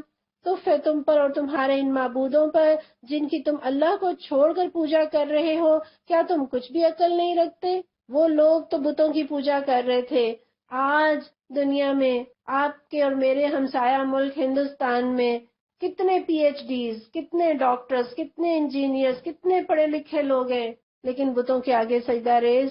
انہوں نے کہا جلا ڈالو اس کو اور حمایت کرو اپنے خداؤں کی اگر تمہیں کچھ کرنا ہے۔ قلنا یا نار کونی بردا وسلاما علی ابراہیم، ہم نے کہا ہے آگ ٹھنڈی ہو جا اور سلامتی بن جائے ابراہیم پر۔ حضرت ابراہیم کو ان لوگوں نے آگ بھڑکا کے آگ میں جھونک دیا، اللہ کی طرف بلانے والے کو، جہنم کی آگ سے بچانے والے کو، خیر خواہ کو یہ سلوک کیا کہ انہیں آگ میں ڈال دیا۔ اگر عقل سے کام لینا تو عقل کیا کہتی ہے؟ نہ یہ خودکشی ہے، اپنے آپ کو، اپنی جان کو عذاب میں مت ڈالو، دیکھو تم اکیلے ہو، اگر تم چلے گئے تو دنیا میں دین کا کام کون کرے گا، اور اگر آگ میں جل گئے تو مزید نیکیاں کیسے حاصل کرو گے؟ بس یہ سوچ لیں کہ عقل والے دین کا کام نہیں کر سکتے، دل والے ہی دین کا کام کر سکتے ہیں۔ موسیٰ نے بچے کو دریا میں ڈال دیا، یہ عقل کا تقاضا تھا۔ حضرت موسیٰ نے سمندر میں قدم رکھ دیا، یہ عقل کا تقاضا تھا۔ بس سوچ لیں، جتنا سوچیں گے نا اتنی نیکیاں مشکل ہوتی جائیں گی۔ اللہ کی خاطر آگ میں کود پڑے، اللہ نے کیسی برکت دی، آگ کو بھی ٹھنڈا کر دیا اور انبیاء بھی اولاد میں دے دیے۔ ٹھنڈے ایمان کو ایسا مرتبہ نہیں ملتا۔ بے خطر کود پڑا آتش نمرود میں عشق، عقل ہے محو تماشائے لب بام ابھی، البدایا والنہایا میں درج ہے۔ حضرت ابراہیم کا یہ قول کہ وہ دن جو آگ میں گزارے وہ میری زندگی کے خوبصورت ترین دن تھے۔ جو اللہ کے رستے میں مشکلیں اٹھاتے ہیں وہ مزہ پاتے ہیں، اور ہم یہ کہہ سکتے ہیں کہ آگ حضرت ابراہیم کے ایمان کی گرمی سے ٹھنڈی پڑ گئی، اور آگ کا جلنا ایک فزیکل لا ہے، یہ بندوں کے لیے ہے، اللہ کے لیے نہیں ہے۔ آگ اللہ کی مخلوق ہے، اللہ کی مطیع فرمان ہے، وہ جلاتی بھی اللہ کے حکم سے ہے، ٹھنڈی بھی اسی کے حکم سے ہو گئی۔ جب حضرت ابراہیم آگ میں ڈالے گئے ان کی زبان پر کیا تھا؟ حسبی اللہ و نعم الوکیل، میرے لیے میرا اللہ ہی کافی ہے اور وہ بہترین کارساز ہے۔ اور جب تنے تنہا اس آگ میں کود پڑے تو روایات بتاتی ہیں کہ زمین کے سارے جانور آگ بجھانے کی کوشش کرنے لگے، اور ایک پرندہ اپنی چونچ کے اندر پانی کا قطرہ لیے ہوئے آگ پر ڈالتا۔ اتنی بڑی آگ جو انہوں نے مہینے لگا کر بھڑکائی تھی، سب گھروں سے اور پورے آپ کہہ لیں وسائل کو جمع کر کے جس آگ کو بھڑکایا تھا، اس آگ کو بھڑکتی ہوئی آگ کو بجھانے کے لیے ایک پرندہ چونچ میں پانی لاتا ہے اور اس میں ڈالتا ہے، پھر جاتا ہے، پھر چونچ میں پانی لاتا ہے اور اس کے اوپر ڈالتا ہے۔ اور کسی نے اس سے پوچھا کہ تمہارے اس پانی کے قطرے سے یہ بھڑکتی ہوئی آگ کیسے بجھے گی؟ تم کیوں اپنے آپ کو تھکا رہے ہو؟ تو اس نے کہا تھا کہ جب قیامت کے دن حضرت ابراہیم کی آگ بجھانے والوں کی فہرست بنے گی تو اس فہرست میں شاید سب سے نیچے کہیں میرا نام ہوگا۔ آج بھی اسی جذبے کی ضرورت ہے، اسی جذبے سے دین کی خدمت کرنے کی ضرورت ہے۔ اس جہالت کو مٹانے کے لیے اپنی کوششوں کو لگا دیں۔ میری پکار کون سنے گا؟ میری بات کون سنے گا؟ کس کی زندگی میں تبدیلی آئے گی؟ بالکل بے غم ہو جائیں، اپنی صلاحیتوں کو اس راہ میں لگا دیں، اس پرندے کی طرح۔ تھوڑی ہیں صلاحیتیں، زیادہ ہیں، وسائل تھوڑے ہیں کہ زیادہ ہیں۔ جب قیامت کے دن فہرست بنے گی اللہ کے دین کے لیے محنت کرنے والوں کی تو انشاءاللہ اس میں میرا اور آپ کا نام ہوگا، شاید کہیں سب سے نیچے، مگر ہوگا۔ اللہ ہمیں ان لوگوں میں شامل کر دے۔ وہ چاہتے تھے کہ ابراہیم کے ساتھ برائی کریں، مگر ہم نے ان کو بری طرح ناکام کر دیا، اور ہم اسے اور لوط کو بچا کر اس سرزمین کی طرف نکال کر لے گئے جس میں ہم نے دنیا والوں کے لیے برکتیں رکھی تھی، اور ہم نے اسے اسحاق عطا کیا اور یعقوب اس پر مزید۔ آپ دیکھیں اللہ کی خاطر آگ میں کود پڑے تو اللہ نے برکتوں والی جگہ بھی دے دی اور اولاد میں انبیاء بھی دے دیے، انبیاء جیسی اولاد سے نوازا۔ اللہ دنیا میں بھی نوازتے ہیں، اور ہر ایک کو صالح بنایا، اور ہم نے ان کو امام بنا دیا جو ہمارے حکم سے رہنمائی کرتے تھے، اور ہم نے انہیں وحی کے ذریعے نیک کاموں کی اور نماز قائم کرنے اور زکوٰۃ دینے کی ہدایت کی، اور وہ ہمارے عبادت گزار تھے۔ اور لوط علیہ السلام کو ہم نے حکم اور علم بخشا اور اسے اس بستی سے بچا کر نکال دیا جو بدکاریاں کرتی تھی، در حقیقت وہ بڑی ہی بری فاسق قوم تھی، اور لوط علیہ السلام کو ہم نے اپنی رحمت میں داخل کیا، وہ صالح لوگوں میں سے تھا۔ اور یہی نعمت ہم نے نوح علیہ السلام کو دی، یاد کرو جبکہ ان سب سے پہلے اس نے ہمیں پکارا تھا، ہم نے اس کی دعا کو قبول کیا۔ کیا دعا تھی حضرت نوح علیہ السلام کی؟ انی مغلوب فانتصر، پروردگار میں مغلوب ہو گیا ہوں، میری مدد فرما۔ اللہ تعالیٰ فرماتے ہیں ہم نے اس کی دعا کو قبول کیا اور اسے اور اس کے گھر والوں کو کرب عظیم سے نجات دی۔ کرب عظیم سے مراد برے لوگوں کے درمیان زندگی بسر کرنے کی مصیبت بھی ہو سکتی ہے، اور اس سے مراد طوفان نوح بھی ہو سکتا ہے۔ اور اس قوم کے مقابلے میں اس کی مدد کی جس نے ہماری آیات کو جھٹلا دیا تھا، وہ بڑے برے لوگ تھے، بس ہم نے ان سب کو غرق کر دیا۔ اور اسی نعمت سے ہم نے داؤد علیہ السلام اور سلیمان علیہ السلام کو سرفراز کیا۔ یاد کرو وہ موقع جبکہ وہ دونوں ایک کھیت کے مقدمے میں فیصلہ کر رہے تھے جس میں رات کے وقت دوسرے لوگوں کی بکریاں پھیل گئی تھیں اور ہم ان کی عدالت خود دیکھ رہے تھے۔ اس وقت ہم نے صحیح فیصلہ سلیمان کو سمجھا دیا، حالانکہ حکم اور علم ہم نے دونوں ہی کو عطا کیا تھا۔ اب یہ کون سا مقدمہ تھا؟ مفسرین لکھتے ہیں کہ ایک شخص کے کھیت میں دوسرے شخص کی بکریاں گھس آئیں، ان بکریوں نے اس کا کھیت برباد کر دیا۔ جب مقدمہ حضرت داؤد کے پاس آیا تو انہوں نے فیصلہ کیا کہ بکریوں کے مالک سے بکریاں چھین کر کھیت والے کو دے دی جائیں، اور حضرت سلیمان نے اس فیصلے سے اختلاف کیا اور یہ رائے دی کہ بکریاں اس وقت تک کھیت والے کے پاس رہیں جب تک کہ بکری والا اس کے کھیت کو پھر سے تیار نہ کر دے۔ تو یہاں اللہ تعالیٰ اسی مقدمے کا ذکر کر رہے ہیں کہ ہم نے صحیح فیصلہ سلیمان کو سمجھا دیا، حالانکہ حکم اور علم ہم نے دونوں ہی کو عطا کیا تھا۔ یعنی اس مقدمے میں حضرت داؤد کی رہنمائی وحی کے ذریعے سے نہ کی گئی اور حضرت سلیمان کی رہنمائی کی گئی اور انہوں نے صحیح فیصلہ کیا، حالانکہ نبی تو دونوں ہی تھے۔ یہ عین ممکن ہے کہ بیٹا والد سے زیادہ سمجھداری کی بات کرے یا اس سے زیادہ بہتر بات کرے، اور پیارے نبی صلی اللہ علیہ وسلم یہ فرماتے ہیں کہ جب حاکم فیصلہ کرے اور پوری کوشش کرے پھر درست فیصلہ کرے تو اس کے لیے ڈبل اجر ہے، اور جب وہ فیصلہ کرے اور پوری کوشش کرے پھر خطا کر جائے تو اس کے لیے ایک اجر ہے۔ یعنی اجر دونوں ہی کے لیے ہے، دونوں ہی نیک نیتی کی بنا پر بہتر فیصلہ کرنے کی کوشش کرتے ہیں، لیکن اگر غلطی کر جائیں اخلاص کے باوجود تو گناہگار نہیں ہیں بلکہ اجر پاتے ہیں۔ حضرت داؤد علیہ السلام کا اللہ تعالیٰ تذکرہ فرماتے ہیں کہ داؤد کے ساتھ ہم نے پہاڑوں اور پرندوں کو مسخر کر دیا تھا جو تسبیح کرتے تھے، اس فعل کے کرنے والے ہم ہی تھے۔ یہاں حضرت داؤد علیہ السلام کی خوش آوازی کا ذکر ہے، اور جو ہمیں قرآن میں اس کے حوالے سے آیات آتی ہیں، سورہ صاد میں آتی ہیں، سورہ سبا میں آتی ہیں، اس سے ہمیں جو بات سمجھ میں آتی ہے وہ کیا ہے؟ حضرت داؤد جب اللہ کی حمد و ثنا کے گیت گاتے ہوں گے تو ان کی بلند اور سریلی آواز سے پہاڑ گونج اٹھتے ہوں گے، پرندے ٹھہر جاتے ہوں گے اور ایک سما بن جاتا ہوگا۔ اور اس کی تائید پیارے نبی کی اس حدیث سے ہوتی ہے کہ ایک مرتبہ حضرت ابو موسیٰ اشعری جو غیر معمولی طور پر بہت خوش آواز بزرگ تھے، قرآن کی تلاوت کر رہے تھے، نبی صلی اللہ علیہ وسلم ادھر سے گزرے تو ان کی آواز سن کر کھڑے ہو گئے اور دیر تک سنتے رہے۔ جب وہ ختم کر چکے تو آپ نے فرمایا کہ اس شخص کو داؤد کی خوش آوازی کا ایک حصہ ملا ہے۔ یعنی حضرت ابو موسیٰ جیسے خوبصورت پڑھنے والے اگر حضرت داؤد کی خوش آوازی کا ان کو ایک حصہ ملا ہے تو حضرت داؤد کی آواز کیسی ہوگی؟ حضرت داؤد علیہ السلام کی آواز میں سوز تھا، اور اس سے ہمیں پتہ چلتا ہے کہ حسن صوت یعنی پیاری آواز اللہ کی عطا کردہ نعمت ہے، اور اس کا صحیح استعمال کیا ہے؟ اللہ کی تسبیح بیان کرنا، حمد و ثنا کرنا اور تلاوت کرنا، اور یہ بلندی درجات کا باعث ہے۔ اور اس کا غلط استعمال بھی ہوتا ہے۔ اس کا غلط استعمال کیا ہے؟ شیطانی گانا بجانا، موسیقی، اور ہم جانتے ہیں کہ ہر نعمت کا صحیح استعمال ہی اس کی شکر گزاری ہے، اور ہم نے اس کو تمہارے فائدے کے لیے ذرا بنانے کی سنت سکھا دی تھی تاکہ تم کو ایک دوسرے کی مار سے بچائے، پھر کیا تم شکر گزار ہو؟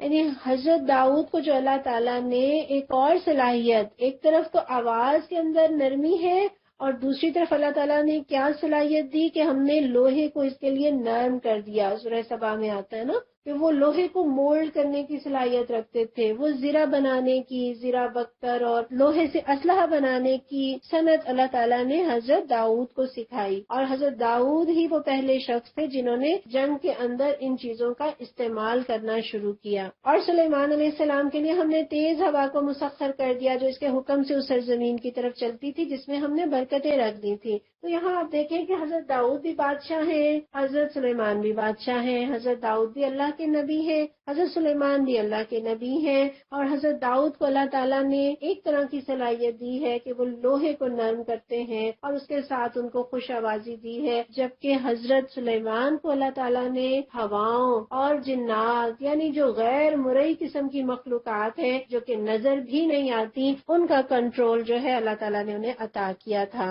اور اس سے یہ بھی پتہ چلتا ہے کہ حضرت سلیمان نے اپنے دور میں بہت بڑے پیمانے پر بحری تجارت کا سلسلہ شروع کر رکھا تھا، اور اس دور میں بحری سفر کا انحصار ہوا کے چلنے پر ہوتا تھا۔ ہوائیں حضرت سلیمان کے کنٹرول میں تھیں اللہ کے حکم سے۔ ہم ہر چیز کا علم رکھنے والے تھے، اور شیاطین میں سے ہم نے ایسے بہت سو کو اس کا تابع بنا دیا تھا جو اس کے لیے غوطے لگاتے اور اس کے سوا دوسرے کام کرتے تھے، اور ان سب کے نگران ہم ہی تھے۔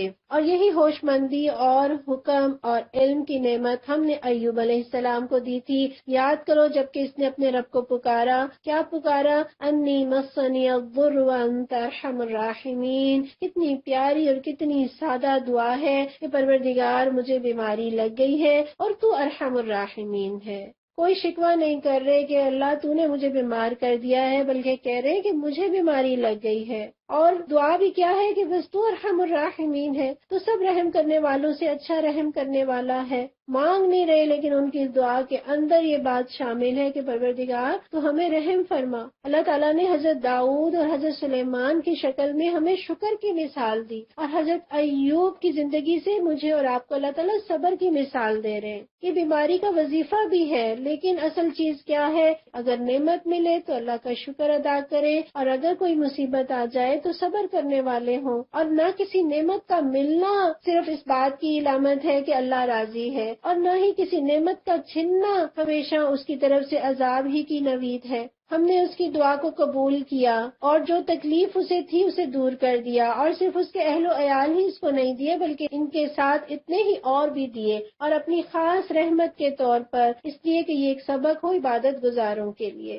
ابن ابی حاتم میں انس بن مالک سے روایت ہے کہ نبی صلی اللہ علیہ وسلم نے فرمایا کہ اللہ کے نبی ایوب علیہ السلام پر آزمائش 18 برس رہی، دور اور نزدیک کے سب لوگوں نے انہیں چھوڑ دیا۔ ان کے دوستوں اور بھائیوں میں سے صرف 2 آدمی صبح و شام ان کے پاس آتے تھے۔ ان میں سے ایک نے دوسرے سے کہا، جانتے ہو اللہ کی قسم ایوب نے ایسا کوئی گناہ کیا ہے جو دنیا میں کسی نے نہیں کیا۔ ساتھی نے کہا کہ وہ کیسے؟ اس نے کہا کہ 18 سال ہوئے اللہ نے اس پر رحم نہیں فرمایا کہ اس کی تکلیف دور کر دیتا۔ جب شام کو دونوں ان کے پاس آئے تو اس آدمی نے اس بات کا ذکر کر دیا تو حضرت ایوب کہنے لگے، مجھے نہیں معلوم تم کیا کہہ رہے ہو، ہاں یہ بات جانتا ہوں کہ میں 2 آدمیوں کے پاس سے گزرتا جو جھگڑ رہے ہوتے، جس میں وہ اللہ کا ذکر کرتے تو میں گھر آ کر ان کی طرف سے کفارہ دے دیتا کہ کہیں ناحق اللہ کا ذکر نہ کر رہے ہوں۔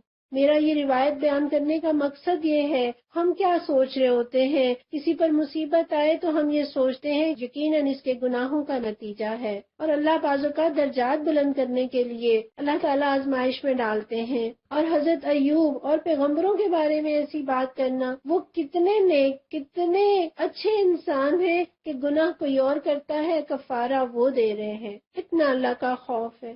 اور یہی نعمت اسماعیل اور ادریس اور ذوالکفل علیہ السلام کو دی، یہ سب صابر لوگ تھے، اور ان کو ہم نے اپنی رحمت میں داخل کیا کہ وہ صالحوں میں سے تھے۔ آپ یہاں دیکھیں کہ انبیاء نے بھی مشکلات میں صرف اللہ کو پکارا، کسی اور کو نہیں پکارا۔ تو مجھے اور آپ کو بھی یہی سیکھنا ہے کہ ہر مصیبت، ہر مشکل میں اللہ کو پکارے، اللہ سے مانگے، وہی دور کر سکتا ہے۔ وَظَنُّونِ إِذْ ذَهَبَ مُغَاضِبًا، اور مچھلی والے کو بھی ہم نے نوازا۔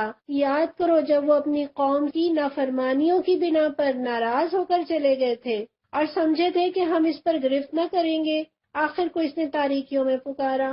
کون سی تاریکیاں تھیں؟ سمندر کی تاریکی، رات کی تاریکی، پھر مچھلی کے پیٹ کی تاریکی، غموں کی تاریکی، اتنی تاریکیوں میں سے، اتنی تنہائیوں میں سے، اتنی دور، کوئی نہیں جانتا تھا، کوئی نہیں سن سکتا تھا، کوئی ان کے حال سے واقف نہیں ہو سکتا تھا۔ صرف اللہ کی ذات ہے جس کے سامنے پوری کائنات کھلی کتاب کی طرح ہے، جو ہر فرد سے واقف ہے، جو خاص طور پر پکار کو سنتا ہے۔ آخر کو اس نے تاریکیوں میں سے پکارا، نہیں ہے کوئی خدا مگر تو، پاک ہے تیری ذات، بے شک میں نے قصور کیا۔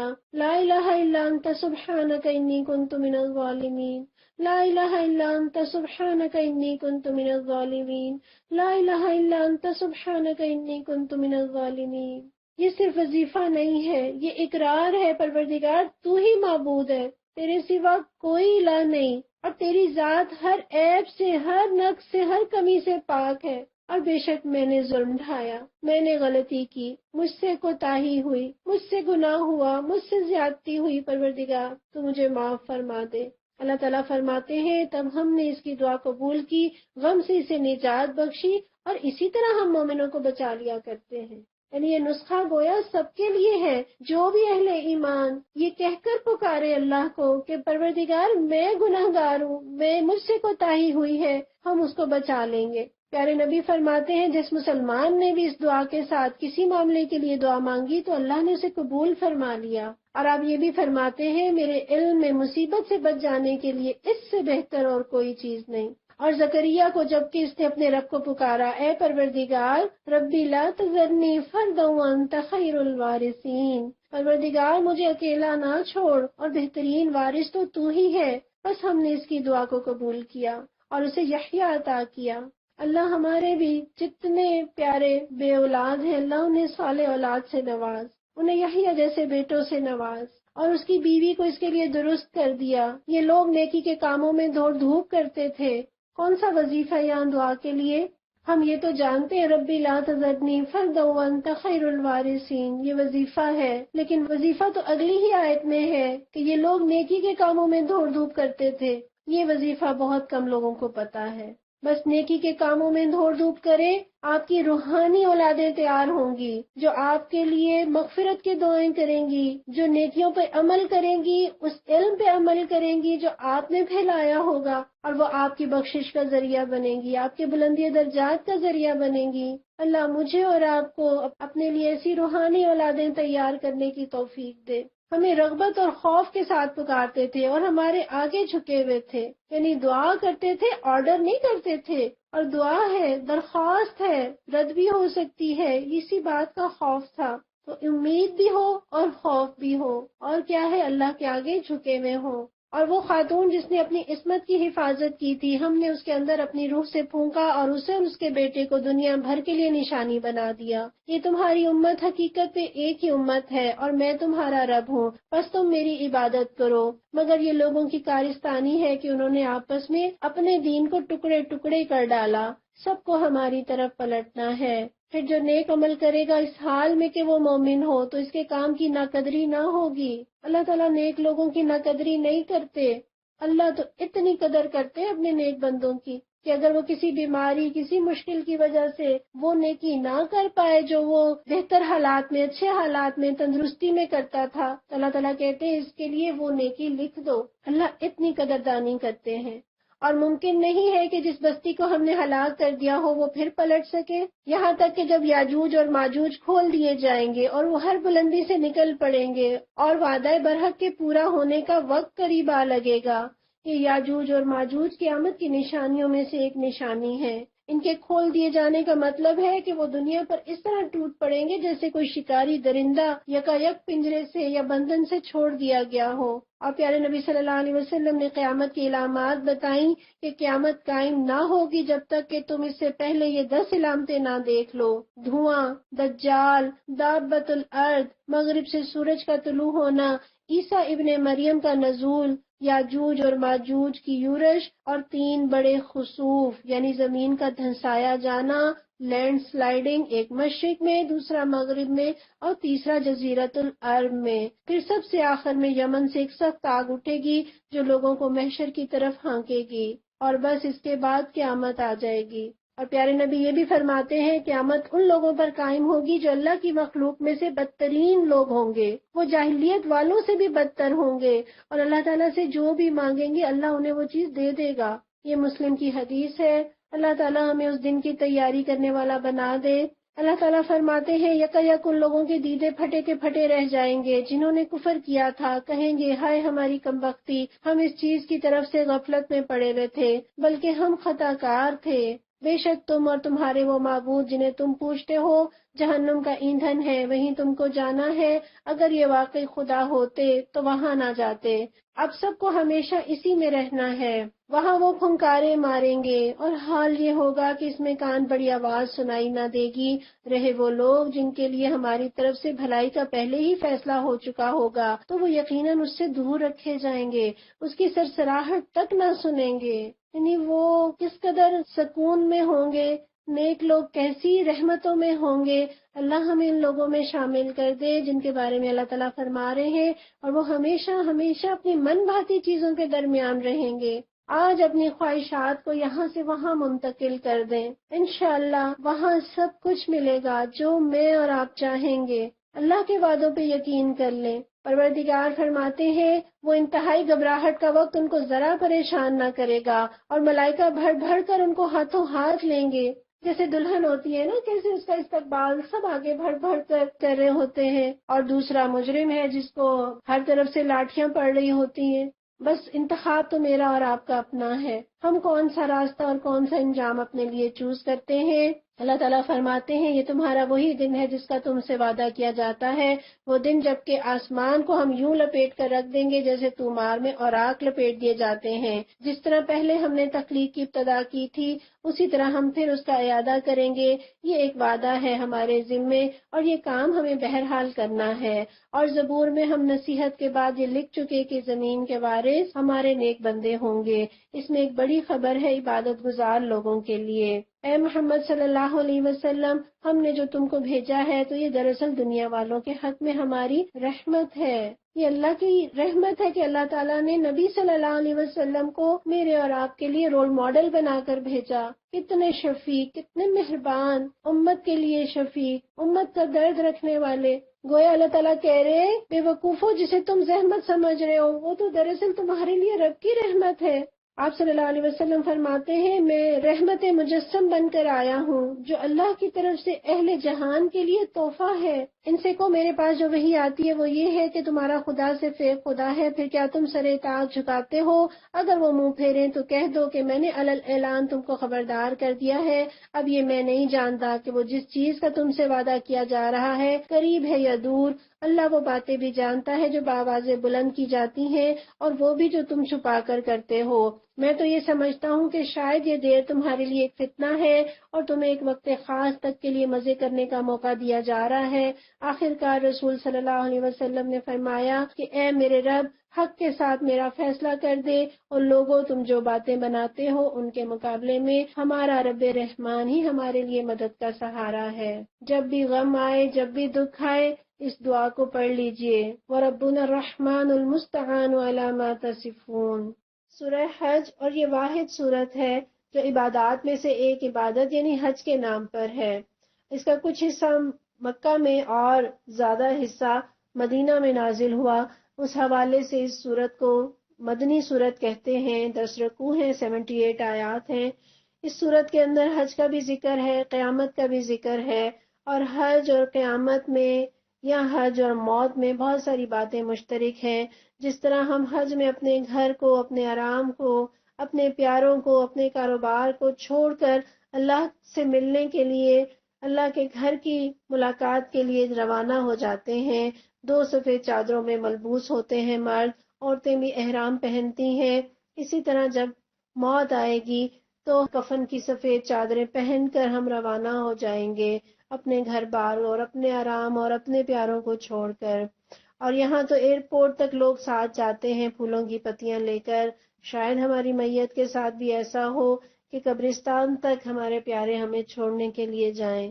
اور جس طرح قیامت میں ساری دنیا کے انسان، سب قومیں ایک میدان میں جمع ہوں گی، اسی طرح حج میں ہم دیکھتے ہیں کہ تمام دنیا کے لوگ، مسلمان پوری دنیا سے جمع ہوتے ہیں عرفات کے میدان میں۔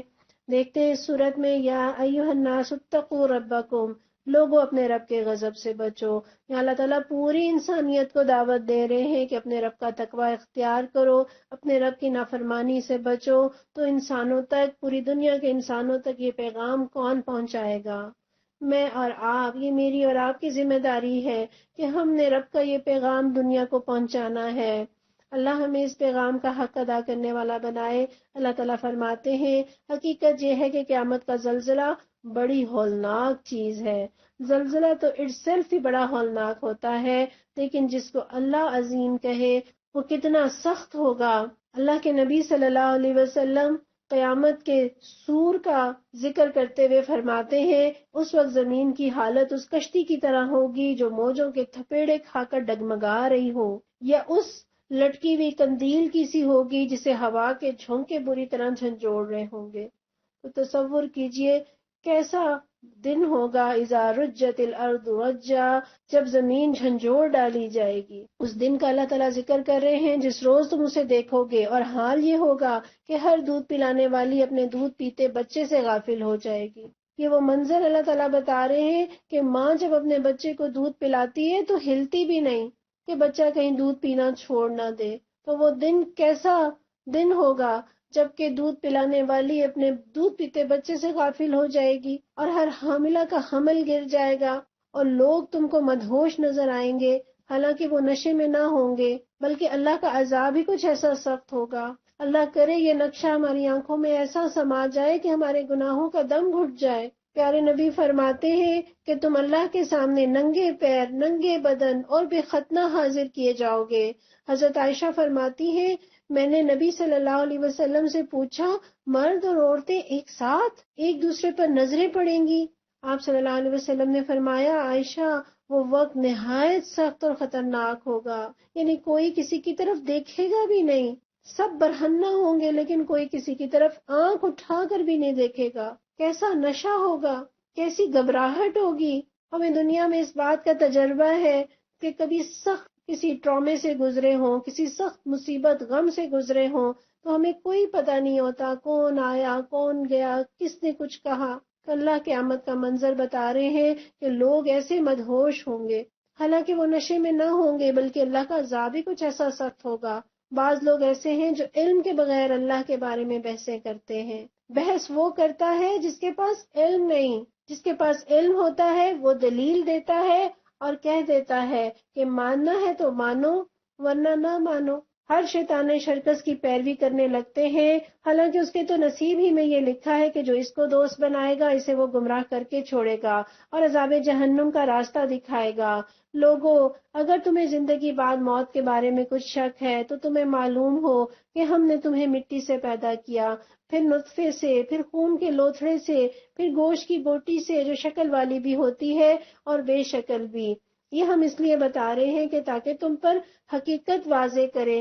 ہم جس نطفے کو چاہتے ہیں ایک وقت خاص تک رحموں میں ٹھہرائے رکھتے ہیں، پھر تم کو ایک بچے کی صورت میں نکالتے ہیں۔ یعنی آپ یہاں پر اللہ کے اس شان کو دیکھیں، اللہ تعالیٰ ایک پانی کی بوند سے انسان کا بچہ بنا دیتے ہیں۔ مجھے اور آپ کو کوئی کہے کہ پورا پانی کا گلاس لے لیں اور اس سے پورا بچہ تو کیا ایک بچے کی انگلی کا ایک پور ہی بنا دے، ایک ناخن ایک بال ہی بنا دے، نہیں بنا سکتے۔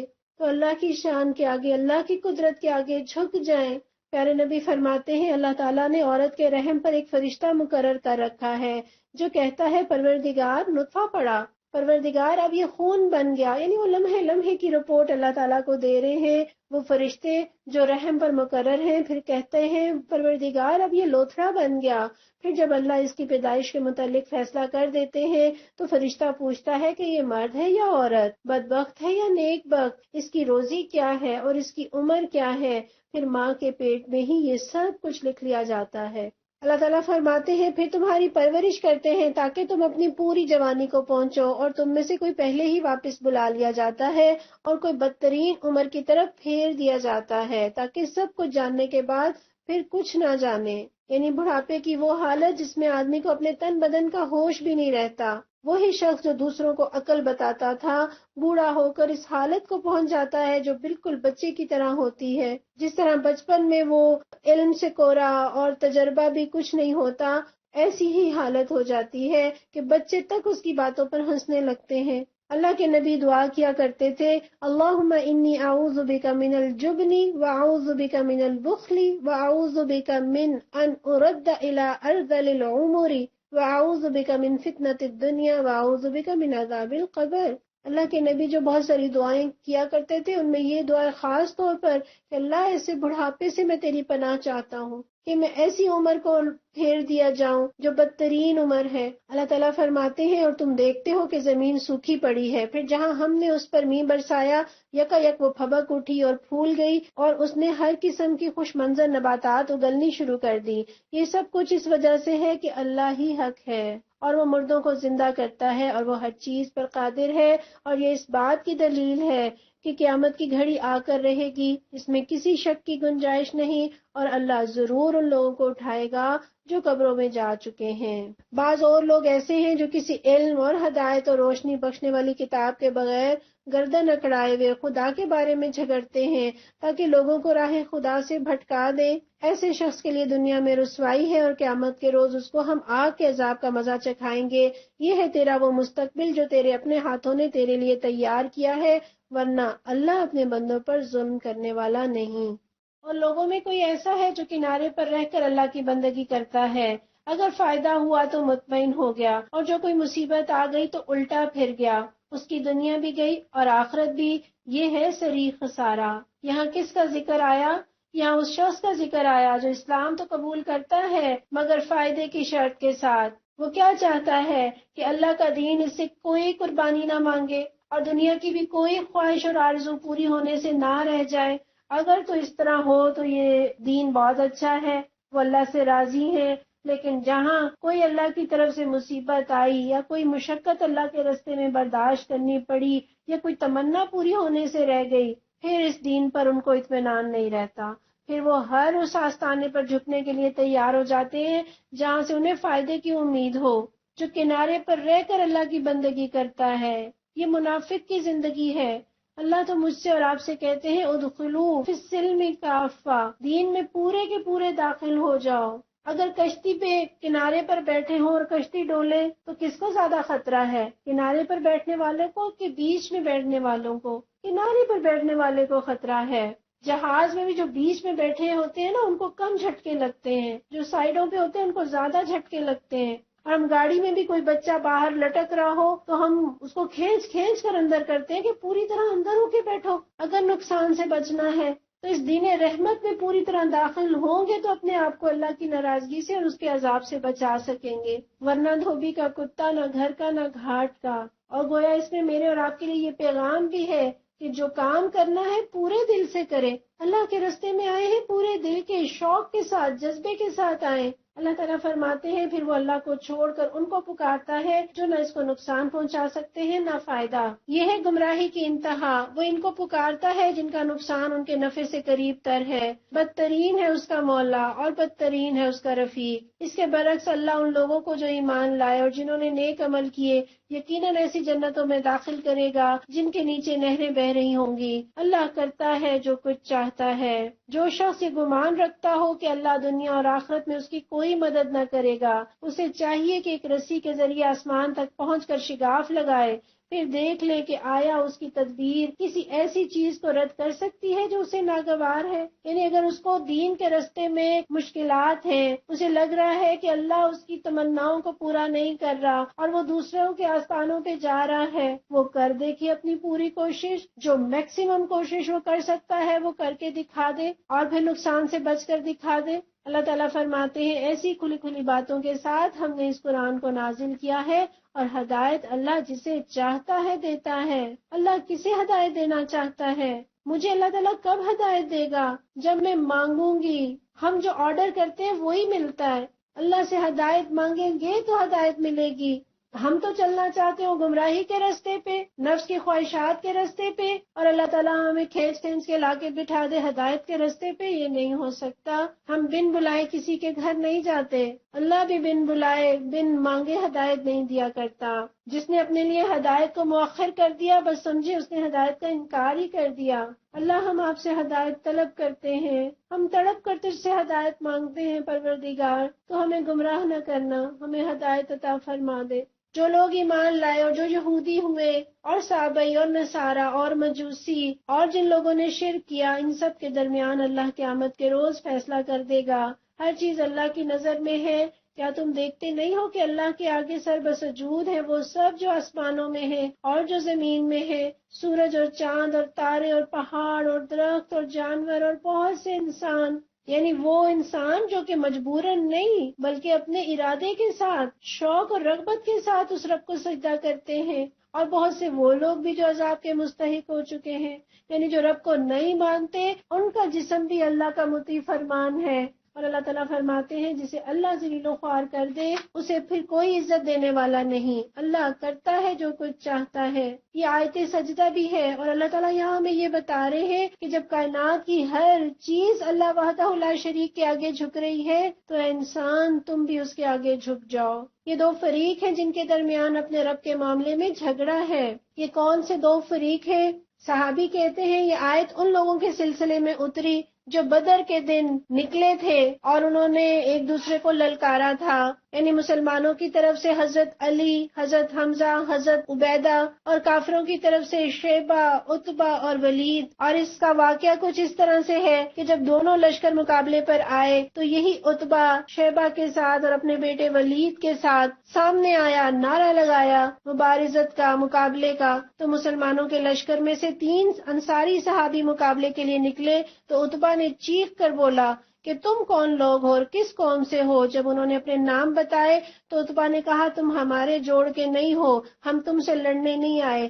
پھر چیخ کر پکارا آپ صلی اللہ علیہ وسلم کو کہ ہماری توہین نہ کرو، ہم ان کاشتکاروں سے لڑنے نہیں آئے، ہمارے مقابلے کے لوگوں کو ہمارے لیے بھیجو. اور ایک روایت میں آتا ہے کہ اس موقع پر عتبہ کے مسلمان بیٹے ابو حذیفہ نے اپنے باپ کے مقابلے پر نکلنا چاہا، لیکن اللہ کے نبی نے انہیں روک دیا. پھر سیدنا حمزہ، سیدنا علی اور حضرت عبیدہ بن حارث مقابلے کے لیے نکلے تو حضرت حمزہ نے عتبہ کو جلدی ٹھکانے پر لگا دیا. حضرت علی نے شیبہ کو جہنم واصل کیا، لیکن سیدنا ابو عبیدہ ان کا ولید سے سخت مقابلہ ہوا. دونوں کا بیک وقت ایک دوسرے پہ کاری وار ہوا اور حضرت ابو عبیدہ کی ٹانگیں کٹ گئیں اور وہ گر پڑے تو حضرت حمزہ اور حضرت علی آگے بڑھے اور ولید کا کام تمام کر کے ابو عبیدہ کو جو دم توڑ رہے تھے اٹھا کر لائے. انہوں نے کہا مجھے اللہ کے رسول کے پاس لے چلو. وہاں پہنچ کر انہوں نے آپ سے پوچھا کہ میرے متعلق کیا ارشاد ہے. آپ نے فرمایا تمہیں یقیناً جنت ملے گی. اس اطلاع پر ان کے چہرے پر بشاشت آ گئی اور کہنے لگے کاش آج ابو طالب زندہ ہوتے تو وہ دیکھ لیتے کہ میں نے اپنی بات سچ کر دکھائی اور اپنی جان اللہ کے رسول پر نچھاور کر دی. اللہ ہمیں بھی اپنی صلاحیتیں، اپنے مال پیارے نبی محمد مصطفیٰ صلی اللہ علیہ وسلم کے دین پر، ان کے مشن پر نچھاور کرنے والا بنا دے. اللہ تعالیٰ فرماتے ہیں ان میں سے وہ لوگ جنہوں نے کفر کیا ہے ان کے لیے آگ کے لباس کاٹے جا چکے ہیں، یعنی وہ چیز جس کا آنا قطعی ہے، وہ دوزخ کا عذاب ان کے لیے تیار ہے. ان کے لیے وہاں گندک کے لباس ہیں، گندک کے کرتے ہیں جو کاٹ دیے گئے ہیں. ان کے سروں پر کھولتا ہوا پانی ڈالا جائے گا جس سے ان کی کھالیں ہی نہیں پیٹ کے اندر کے حصے تک گل جائیں گے، اور ان کی خبر لینے کے لیے لوہے کے گرز ہوں گے. جب کبھی وہ گھبرا کر جہنم سے نکلنے کی کوشش کریں گے پھر اسی میں دھکیل دیے جائیں گے. چکھو اب جلنے کی سزا کا مزہ. اب دوسرا منظر اللہ تعالیٰ بتا رہے ہیں کہ جو لوگ ایمان لائے اور جنہوں نے نیک عمل کیے ان کو اللہ ایسی جنتوں میں داخل کرے گا جن کے نیچے نہریں بہہ رہی ہوں گی. وہاں وہ سونے کے کنگنوں اور موتیوں سے آراستہ کیے جائیں گے. اس دور میں تو خاص طور پر بادشاہ جو ہوا کرتے تھے، کیسر و کسریٰ کے بادشاہ، ان کے کنگن، ان کے تاج اور اس میں جڑے ہوئے ہیرے اور موتی، یہ شان و شوکت کی علامت. اللہ تعالیٰ نے بھی جنت کی صفات میں یہ بتایا ہے. پیارے نبی فرماتے ہیں جنت میں مومن کو وہاں تک زیور پہنایا جائے گا جہاں تک اس کا وضو پہنچتا ہے. یہ مسلم کی حدیث ہے.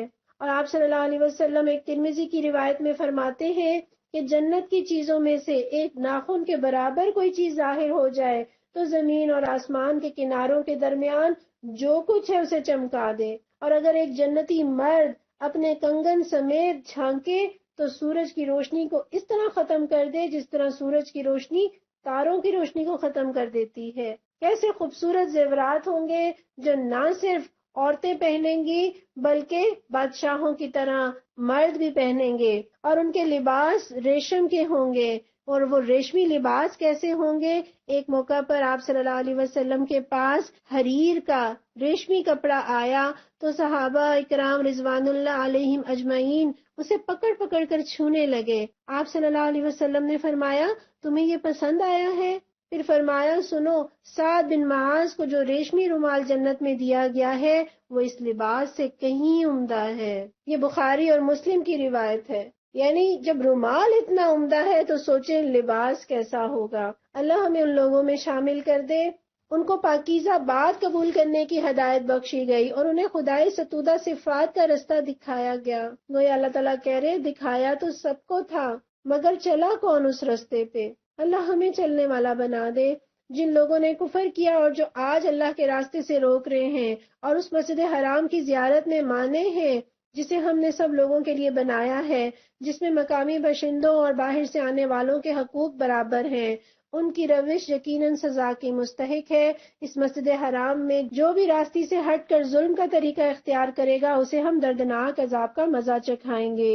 یہاں اللہ تعالیٰ نے مسجد حرام میں ظلم کرنے کا ذکر کیا ہے کہ اس کے لیے دردناک عذاب ہے، اور علماء لکھتے ہیں کہ جو شخص جان بوجھ کر مکہ میں بے دینی یا شرارت کی کوئی بات کرے گا یا اس کے احترام کو ملحوظ نہ رکھے گا تو اس کو کسی دوسرے مقام پر یہی جرائم کرنے کی نسبت دگنی سزا ملے گی۔ یاد کرو وہ وقت جبکہ ہم نے ابراہیم علیہ السلام کے لیے اس گھر یعنی خانہ کعبہ کی جگہ تجویز کی تھی، اس ہدایت کے ساتھ کہ میرے ساتھ کسی چیز کو شریک نہ کرو، اور میرے گھر کو طواف کرنے والوں اور قیام و رکوع اور سجود کرنے والوں کے لیے پاک رکھو۔ آپ تصور کیجئے اللہ کے گھروں کو صاف ستھرا رکھنا اتنا افضل عمل ہے کہ اللہ تعالیٰ اپنے اتنے برگزیدہ نبی کو خاص طور پر اس کی تاکید فرما رہے ہیں۔ کتنا سعادت والا کام ہے۔ اور یہاں صرف مراد ظاہری پاکی نہیں ہے بلکہ باطنی پاکی بھی مراد ہے۔ شرک کی گندگی سے پاک رکھو، وہاں اللہ کے سوا کسی اور کو نہ پکارا جائے، وہاں اللہ کی نافرمانی کے کام نہ ہو، اور لوگوں کو حج کے لیے اذن عام دے دو۔ وَأَذِّن فِي النَّاسِ بِالْحَجِّ، اللہ تعالیٰ نے حضرت ابراہیم کو حکم دیا کہ لوگوں کو حج کے لیے پکاریں۔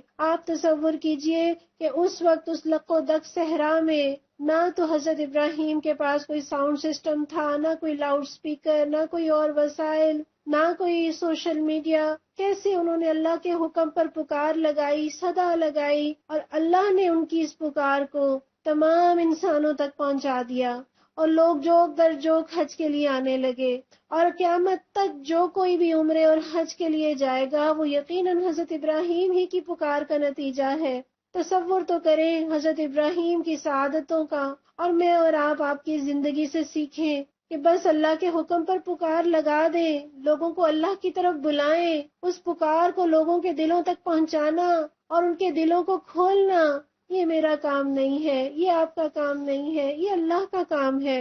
اور ہم نہیں جانتے کہ ہماری اس پکار کے اثرات کہاں تک پہنچے، اور اللہ اس کو ہمارے لیے صدقہ جاریہ لکھ دے، تاکہ وہ تمہارے پاس ہر دور دراز مقام سے پیدل اور اونٹوں پر سوار آئیں، تاکہ وہ فائدے دیکھیں جو یہاں ان کے لیے رکھے گئے ہیں، اور یہ فائدے تو وہاں جا کر ہی پتہ چلتے ہیں۔ اور بے شک اللہ تعالیٰ دنیا میں بھی نوازتے ہیں، اللہ کے راستے میں جو بھی پیسہ لگائے اللہ اسے بڑھا چڑھا کر عطا فرماتے ہیں۔ وقت لگائے گا اللہ اسے اس کے وقت میں برکت دے گا، صلاحیتیں لگائے گا اللہ تعالیٰ اس کی صلاحیتوں میں برکت دیں گے، اور بے شک کے اخروی فائدے تو اپنی جگہ پر ہیں۔ پیارے نبی صلی اللہ علیہ وسلم فرماتے ہیں حج اور عمرہ پہ در پہ کیا کرو، کیونکہ یہ فقر اور گناہوں کو اس طرح دور کرتے ہیں جس طرح بھٹی لوہے اور سونے چاندی کے میل کچیل کو دور کرتی ہے۔ یہ ترمذی کی روایت ہے، اور مسلم کی ایک روایت میں ہے پیارے نبی فرماتے ہیں کیا تمہیں یہ بات معلوم نہیں کہ اسلام اپنے سے پہلے گناہوں کو گرا دیتا ہے، اور یہ کہ ہجرت اپنے سے پہلے گناہوں کو گرا دیتی ہے، اور یہ کہ حج اپنے سے پہلے گناہوں کو گرا دیتا ہے۔ کس قدر فائدے ہیں کہ انسان یوں گناہوں سے پاک صاف ہو جاتا ہے جس طرح اس کی ماں نے آج اسے جنا ہو۔ اللہ تعالیٰ فرماتے ہیں اور چند مقرر دنوں میں ان جانوروں پر اللہ کا نام لیں جو اس نے انہیں بخشے ہیں، خود بھی کھائیں اور تنگ دست محتاج کو بھی دیں۔ یہاں قربانی کا گوشت کا تذکرہ ہے کہ آپ خود بھی کھا سکتے ہیں اور محتاج کو بھی دیں۔ علقمہ کا بیان ہے کہ حضرت عبداللہ ابن مسعود نے میرے ہاتھ قربانی کے جانور بھیجے اور ہدایت فرمائی یوم النحر کو انہیں ذبح کرنا، خود بھی کھانا، مساکین کو بھی دینا اور میرے بھائی کے گھر بھی بھیجنا۔ اور عبداللہ ابن عمر کا بھی یہی قول ہے کہ ایک حصہ کھاؤ، ایک حصہ ہمسایوں کو دو اور ایک حصہ مساکین میں تقسیم کر دو۔ گو یہ تقسیم فرض نہیں ہے، اس میں کمی بیشی ہو سکتی ہے، آپ سارا محتاجوں کو بھی دے سکتے ہیں اور تیسرے حصے سے زیادہ بھی اپنے لیے رکھ سکتے ہیں۔ پھر اپنا میل کچیل دور کریں اور اپنی نظریں پوری کریں اور اس قدیم گھر کا طواف کریں۔ یہ تھا تعمیر کعبہ کا مقصد، اور جو کوئی اللہ کی قائم کردہ حرمتوں کا احترام کرے تو یہ اس کے رب کے نزدیک خود اسی کے لیے بہتر ہے۔ اور تمہارے لیے مویشی جانور حلال کیے گئے ماں سوا ان چیزوں کے جو تمہیں بتائی جا چکی ہیں، پس بتوں کی گندگی سے بچو، یعنی بتوں کی گندگی سے ایسے بچو جیسے آدمی کسی گندگی سے غلاظت سے گھن کھاتا ہے، اور جھوٹی باتوں سے پرہیز کرو۔ وَاجْتَنِبُوا قَوْلَ الزُّورِ، زور کس کو کہتے ہیں؟ زور وہ جھوٹ جسے بنا سنوار کر پیش کیا جائے، تاکہ وہ بھلا اور درست معلوم ہو۔ اور پیارے نبی صلی اللہ علیہ وسلم نے جھوٹی گواہی کو اللہ کے ساتھ شرک کے برابر قرار دیا ہے۔ یہ اتنا بڑا گناہ ہے۔ اللہ بتوں کی گندگی سے بھی بچائے اور جھوٹی باتوں سے بھی بچائے۔ یکسو ہو کر اللہ کے بندے بنو، اس کے ساتھ کسی کو شریک نہ کرو، اور جو کوئی اللہ کے ساتھ شرک کرے گا تو گویا وہ آسمان سے گر گیا۔ اب یا تو اسے پرندے اچک لے جائیں یا ہوا اس کو ایسی جگہ لے جا کر پھینک دے کہ اس کے چیتھڑے اڑ جائیں۔ یہاں آسمان سے مراد انسان کی فطری حالت ہے، اور جب انسان فطرت سے گرتا ہے تو پھر کیا ہوتا ہے؟ شیطان اسے اچک لے جاتے ہیں، گمراہ لوگ اسے اچک لے جاتے ہیں، اس کی اپنی خواہشات نفس، اس کے اپنے جذبات اسے اڑائے اڑائے پھرتے ہیں، اور آخرکار اسے کسی گہرے کھڈ میں لے جا کر پھینک دیتے ہیں کہ انسان کے پرزے پرزے ہو جاتے ہیں۔ تصور میں لائیں کہ کوئی بلڈنگ سے کوئی گرے تو اس کا کیا حال ہوتا ہے۔ تو بلند عقیدے سے کوئی گرا، اپنی فطرت سے گرا اور شرک میں مبتلا ہوا تو یوں ہی تصور میں لے آئے کہ گویا چیتھڑے اڑ گئے، ایک رب کا در چھوٹا کتنے دروں کا غلام بن گیا۔ یہ ہے اصل معاملہ، اسے سمجھ لو، اور جو اللہ کے مقرر کردہ شاعر کا احترام کرے تو یہ دلوں کے تقوی سے ہے۔ تمہیں ایک وقت مقرر تک ان خودی کے جانوروں سے فائدہ اٹھانے کا حق ہے، پھر ان کے قربان کرنے کی جگہ اسی قدیم گھر کے پاس ہے، بیت العتیق۔ اللہ کے گھر کو یہاں بیت عتیق کہا گیا، اور عبداللہ ابن زبیر فرماتے ہیں کہ بیت اللہ کا نام بیت العتیق اس لیے ہوا کہ اس پر کوئی ظالم کبھی غالب نہیں ہوا۔ عتیق کا ایک مطلب آزاد بھی ہے، اسی حوالے سے کہ کوئی ظالم اس پر کبھی غالب نہیں ہوا، اس پر کسی ظالم کا قبضہ نہیں ہو سکتا، اور ایسے حملہ آوروں کا وہی حشر ہوگا جو اصحاب فیل کا ہوا۔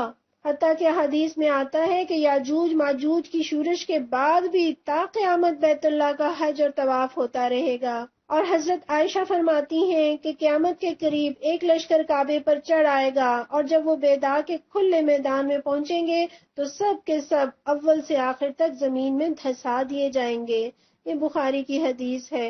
ہر امت کے لیے ہم نے قربانی کا ایک قاعدہ مقرر کر دیا ہے تاکہ اس امت کے لوگ ان جانوروں پر اللہ کا نام لیں جو اس نے ان کو بخشے ہیں، یعنی قربانی کرتے وقت، ذبیحہ کرتے وقت بسم اللہ اللہ اکبر کہنا مسنون ہے۔ ان مختلف طریقوں کے اندر مقصد ایک ہی ہے، بس تمہارا خدا ایک ہی خدا ہے اور اسی کے تم مطیع فرمان بنو۔ اور اے نبی صلی اللہ علیہ وسلم بشارت دے دیجئے عاجزانہ روش اختیار کرنے والوں کو۔ یہاں اللہ تعالیٰ نے الفاظ استعمال کیے ہیں وَبَشِّرِ الْمُخْبِتِينَ۔ مخبت کس کو کہتے ہیں؟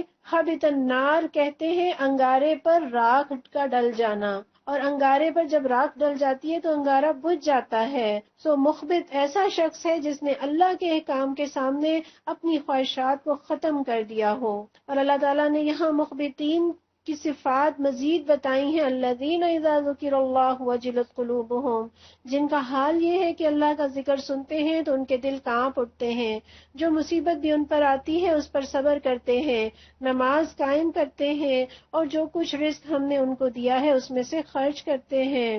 اور قربانی کے اونٹوں کو ہم نے تمہارے لیے شاعر اللہ میں شامل کیا ہے، تمہارے لیے ان میں بھلائی ہے، بس انہیں کھڑا کر کے ان پر اللہ کا نام لو۔ اونٹ کی قربانی آپ کو معلوم ہے کھڑا کر کے کی جاتی ہے، بس انہیں کھڑا کر کے ان پر اللہ کا نام لو، اور جب قربانی کے بعد ان کی پیٹھیں زمین پر ٹک جائیں تو ان میں سے خود بھی کھاؤ اور ان کو بھی کھلاؤ جو قناعت کیے بیٹھے ہیں، اور ان کو بھی جو اپنی حاجت پیش کرے۔ ان جانوروں کو ہم نے اس طرح تمہارے لیے مسخر کیا ہے تاکہ تم شکریہ ادا کرو۔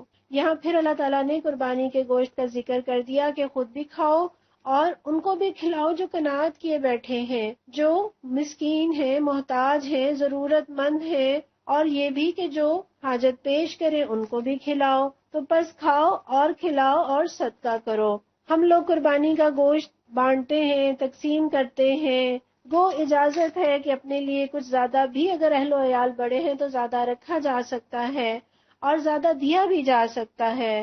بہرحال ہم اپنا جائزہ لیں کہ کہیں ایسا تو نہیں کہ رانے افسروں کے لیے، باس کے لیے، سمدھیوں کے لیے یعنی سسرال والوں کے لیے دستیاں، بریانی، پلاؤ اور گھر کی دعوت کے لیے، اور پھپھڑے اور سری اور چھچھڑے زبان اور دم غربا اور مساکین کے لیے، اور باقی درمیان کے حصے گھر اور ہمسایوں اور دوستوں میں تقسیم ہو جائیں۔ تو یہ ہم سوچ لیں، حضرت ابراہیم علیہ السلام نے اپنی محبوب ترین متاع بیٹا قربان کرنے کو پیش کر دیا اور ہم بکرا بھی قربان نہ کر پائے. اور اللہ کو تو تقویٰ ہی پہنچنا تھا، اللہ کو تو تقویٰ ہی چاہیے تھا. اللہ تعالیٰ فرماتے ہیں لَن يَنَالَ اللَّهَ لُحُومُهَا وَلَا دِمَاؤُهَا وَلَكِن يَنَالُهُ التَّقْوَىٰ مِنكُمْ. اللہ کو تو نہ ان کے گوشت پہنچتے ہیں نہ خون، مگر اسے تمہارا تقویٰ پہنچتا ہے. خون زمین پہ گر جاتا ہے، گوشت تم کھا لیتے ہو، اور اللہ کو تو تقویٰ پہنچتا ہے. اور تقویٰ کا دوسرا نام کیا ہے؟ نیت، خالص نیت، خالص اللہ کو راضی کرنے کے لیے. اور خالص اللہ کو راضی کرنے کے لیے نیت اتنی فائدہ مند ہے کہ بعض اوقات تو عمل بھی نہیں ہوتا لیکن نیت اللہ کی بارگاہ میں قبول ہو جاتی ہے. اور ہم نے یہ رمضان جس کا مقصد یہی ہے کہ تقویٰ حاصل کرنا ہے، اور رمضان جس سے میرا اور آپ کا مقصود یہی ہے کہ ہمیں تقویٰ مل جائے، ہمیں پرہیزگاری مل جائے، ہمیں اللہ کا ڈر مل جائے، ہم اللہ کی نافرمانی سے بچ جائیں. تو رمضان ختم ہونے کے ساتھ یہ تقویٰ ختم نہ ہو، ہم نے اس تقویٰ کو قائم رکھنا ہے. اس تقوی کی تو ہمیں ہر جگہ ضرورت پیش آئے گی، اور خاص طور پر عید الاضحیٰ پر قربانی کرتے وقت پھر اس تقوی کی ضرورت پیش آئے گی تاکہ ہماری قربانی اللہ کی بارگاہ میں قبول ہو جائے. اس نے ان کو تمہارے لیے اس طرح مسخر کیا تاکہ اس کی بخشی ہوئی ہدایت پر تم اس کی تکبیر کرو. یعنی قربانی کرتے وقت بھی بسم اللہ اللہ اکبر، اور یہ کہ جانوروں پر سوار ہوتے وقت بھی آپ صلی اللہ علیہ وسلم اونٹ پر جب سوار ہوتے تو 3 مرتبہ اللہ اکبر کہتے، پھر کہتے سبحان الذی سخر لنا هذا وما كنا له مقرنین وإنا إلى ربنا لمنقلبون. اور قربانی کے بارے میں پیارے نبی فرماتے ہیں جو شخص استطاعت رکھتا ہو پھر قربانی نہ کرے تو وہ ہماری عیدگاہ کے قریب نہ آئے. یہ ابن ماجہ کی حدیث ہے. عبداللہ ابن عمر فرماتے ہیں کہ نبی صلی اللہ علیہ وسلم مدینہ میں 10 سال رہے اور ہر سال قربانی کرتے رہے. اے نبی صلی اللہ علیہ وسلم، بشارت دے دیجئے نیکوکار لوگوں کو، یقیناً اللہ مدافعت کرتا ہے ان لوگوں کی طرف سے جو ایمان لائے ہیں، یقیناً اللہ کسی خائن کافر نعمت کو پسند نہیں کرتا. اجازت دے دی گئی ان لوگوں کو جن کے خلاف جنگ کی جا رہی ہے کیونکہ وہ مظلوم ہیں، اور اللہ یقیناً ان کی مدد پر قادر ہے. یہ قتال فی سبیل اللہ کے بارے میں اولین آیت ہے جو نازل ہوئی. یہ وہ لوگ ہیں جو اپنے گھروں سے ناحق نکال دیے گئے صرف اس قصور پر کہ وہ کہتے تھے کہ ہمارا رب اللہ ہے. یعنی کس بنا پر ظلم ڈھائے گئے؟ صرف اس بنا پر کہ انہوں نے کہا کہ ہمارا رب اللہ ہے. ان یقولوا ربنا اللہ. عروہ کہتے ہیں کہ میں نے عبداللہ بن عمرو سے پوچھا کہ مشرکین نے رسول اللہ صلی اللہ علیہ وسلم کو سب سے زیادہ سخت تکلیف کیا پہنچائی؟ انہوں نے فرمایا میں نے بدبخت عقبہ بن ابی معیط کو دیکھا، وہ اللہ کے رسول کی طرف بڑھا جبکہ آپ نماز پڑھ رہے تھے. اس نے اپنی چادر آپ کی گردن میں ڈالی اور آپ کا گلا بہت سختی سے گھونٹ دیا. حضرت ابو بکر صدیق آئے اور اسے دھکیل کر پیچھے ہٹایا اور کہنے لگے کیا تم ایک آدمی کو اس لیے قتل کرتے ہو کہ وہ کہتا ہے کہ میرا رب اللہ ہے؟ کیا ظلم ڈھائے لوگوں نے. حضرت صہیب رومی جب ہجرت کرنے لگے تو کفار قریش نے ان سے کہا تم یہاں خالی ہاتھ آئے تھے اور اب خوب مالدار ہو گئے ہو، تم جانا چاہو تو خالی ہاتھ ہی جا سکتے ہو، اپنا مال نہیں لے جا سکتے. حالانکہ انہوں نے جو کچھ کمایا تھا اپنے ہاتھ کی محنت سے کمایا تھا، کسی کا دیا نہیں کھاتے تھے. آخر وہ غریب دامن جھاڑ کر کھڑے ہو گئے اور سب کچھ ظالموں کے حوالے کر کے اس حال میں مدینے پہنچے کہ تن کے کپڑوں کے سوا کچھ بھی ان کے پاس نہ تھا. قصور کیا تھا؟ حضرت ام سلمہ اور ان کے شوہر ابو سلمہ اپنے دودھ پیتے بچے کو لے کر ہجرت کے لیے نکلے تو ام سلمہ کا خاندان اس نے راستہ روک لیا اور کہا ابو سلمہ جہاں تمہارا جی چاہے جاؤ، ہماری لڑکی کو نہیں لے جا سکتے. مجبوراً بیوی کو چھوڑ کر چلے گئے. پھر ابو سلمہ کے خاندان والے آگے بڑھے، انہوں نے کہا کہ یہ بچہ ہمارے قبیلے کا ہے، اسے ہمارے حوالے کر دو. اس طرح بچہ بھی ماں اور باپ دونوں سے چھین لیا گیا اور تقریباً 1 سال تک حضرت ام سلمہ بچے اور شوہر کے غم میں تڑپتی رہیں، اور آخر بڑی مصیبت سے اپنے بچے کو حاصل کر کے مکے سے اس حال میں نکلی کہ اکیلی عورت گود میں بچہ لیے اونٹ پر سوار تھی اور ان راستوں پر جا رہی تھی کہ جن سے مسلح قافلے بھی گزرتے ہوئے ڈرتے تھے. جرم کیا تھا؟ ان یقولوا ربنا اللہ، کہ ہمارا رب اللہ ہے. اور آج بھی جہاں جہاں مسلمانوں پر ظلم ڈھائے جا رہے ہیں قصور صرف یہی ہے کہ وہ کہتے ہیں کہ ربنا اللہ. اگر اللہ لوگوں کو ایک دوسرے کے ذریعے دفع نہ کرتا رہے تو خانقاہیں اور گرجا اور معبد اور مسجدیں جن میں اللہ کا کثرت سے نام لیا جاتا ہے سب مسمار کر ڈالی جائیں. اللہ ضرور ان لوگوں کی مدد کرے گا جو اس کی مدد کریں گے. انڈر لائن کر دیجئے اس جملے کو، وَلَيَنْصُرَنَّ اللَّهُ مَن يَنْصُرُهُ، ضرور بس ضرور اللہ اس کی مدد کرے گا جو اس کی مدد کریں گے، جو اللہ کی مدد کریں گے۔ میں اور آپ جیسے بے بس انسان اللہ کی کیا مدد کر سکتے ہیں؟ اللہ کی مدد سے مراد اللہ کے دین کو غالب کرنے کی کوشش کرنا، اللہ کا پیغام لوگوں تک پہنچانا، لوگوں کو رب سے جوڑنا، انہیں قرآن کی روشنی پہنچانا، انہیں جہنم سے بچانا، یہ اللہ کی مدد ہے۔ اللہ اسے اپنی مدد کہتا ہے، اور اللہ اس کے بدلے میں کہتا ہے کہ میں تمہاری ضرور مدد کروں گا۔ کس کو چاہیے اللہ کی مدد؟ تو جس کو اللہ کی مدد چاہیے وہ اللہ کے دین کی مدد کے لیے کھڑا ہو جائے۔ ان اللہ لقوی عزیز، اللہ بڑا طاقتور زبردست ہے۔ یہ وہ لوگ ہیں جنہیں اگر ہم زمین میں اقتدار بخشیں تو وہ نماز قائم کریں گے، زکوٰۃ دیں گے، معروف کا حکم دیں گے اور منکر سے منع کریں گے۔ یعنی اللہ کے مددگار جو ہوں گے، جب وہ اللہ کے دین کی مدد کریں گے تو انشاءاللہ تعالی دنیا میں اسلام غالب آئے گا، صالح لوگ غالب آئیں گے، اور جب صالح لوگ غالب آئیں گے اور وہ دین کو نافذ کریں گے، اقتدار ملے گا، اختیار ملے گا، تو وہ کیا کریں گے؟ وہ نماز قائم کریں گے، وہ صلاۃ کا نظام قائم کریں گے، وہ تعلیم و تربیت کا نظام قائم کریں گے، زکوٰۃ دیں گے۔ اس معاشرے میں زکوٰۃ کا سسٹم ہوگا، امیروں سے لی جائے گی، غریبوں کو دی جائے گی، معروف کا حکم دیں گے اور منکر سے منع کریں گے۔ گویا یہ اسلامی ریاست کی ذمہ داریاں ہیں کہ وہ شر کو پنپنے نہ دے اور خیر کو پھیلائے۔ اللہ ہمیں ایسے صالح حکمران عطا فرمائے، ہم بھی دین کی یہ برکتیں دیکھیں، ہماری آنکھیں ٹھنڈی ہوں، ہماری نسلوں کا دین محفوظ ہو، اور تمام معاملات کا انجام کار اللہ کے ہاتھ میں ہے۔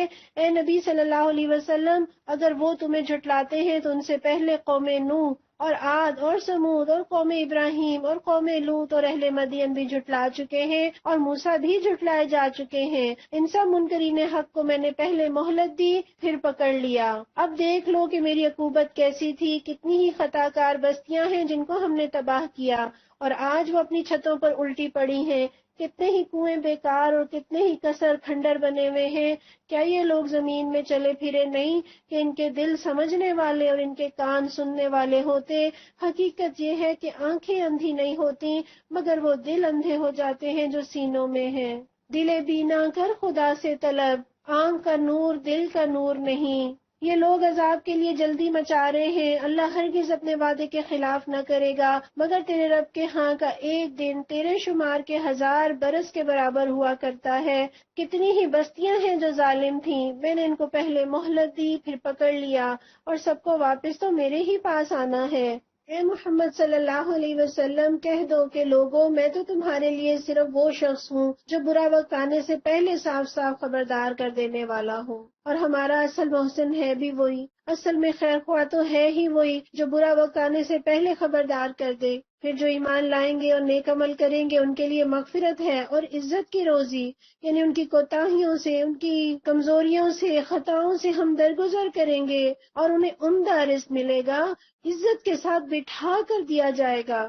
اور جو ہماری آیات کو نیچا دکھانے کی کوشش کریں گے وہی دوزخ کے یار ہیں۔ اور اے محمد صلی اللہ علیہ وسلم، تم سے پہلے ہم نے نہ کوئی رسول ایسا بھیجا، نہ نبی جس کے ساتھ یہ معاملہ پیش آیا ہو کہ جب اس نے تمنا کی تو شیطان اس کی تمنا میں خلل انداز ہو گیا۔ تمنا کا کیا مطلب ہے؟ تمنا کے دو مطلب ہیں۔ ایک تو وہی جو اردو میں ہم جس چیز کے لیے تمنا کا لفظ بولتے ہیں، کسی چیز کی خواہش کرنا، آرزو کرنا، یعنی جب اس نے تمنا کی تو شیطان اس کی خواہش آرزو میں رکاوٹ ڈالنے لگا۔ اور دوسرا کیا ہے؟ تمنا کا مطلب تلاوت کرنا، یعنی جب بھی اس نے کلام الہی لوگوں کو سنایا تو شیطان نے اس کے بارے میں طرح طرح کے شبہات، طرح طرح کے اعتراضات لوگوں کے دلوں میں ڈالے، عجیب عجیب معنی اس کو پہنائے، یعنی صحیح راہ کی طرف آنے نہ دیا۔ اور ہم یہ دیکھتے ہیں شیطان چونکہ خود جہنم میں جانے والا ہے، وہ پوری کوشش کرتا ہے کہ جہنم میں اپنے ساتھ ہی لوگوں کو لے کر جائے۔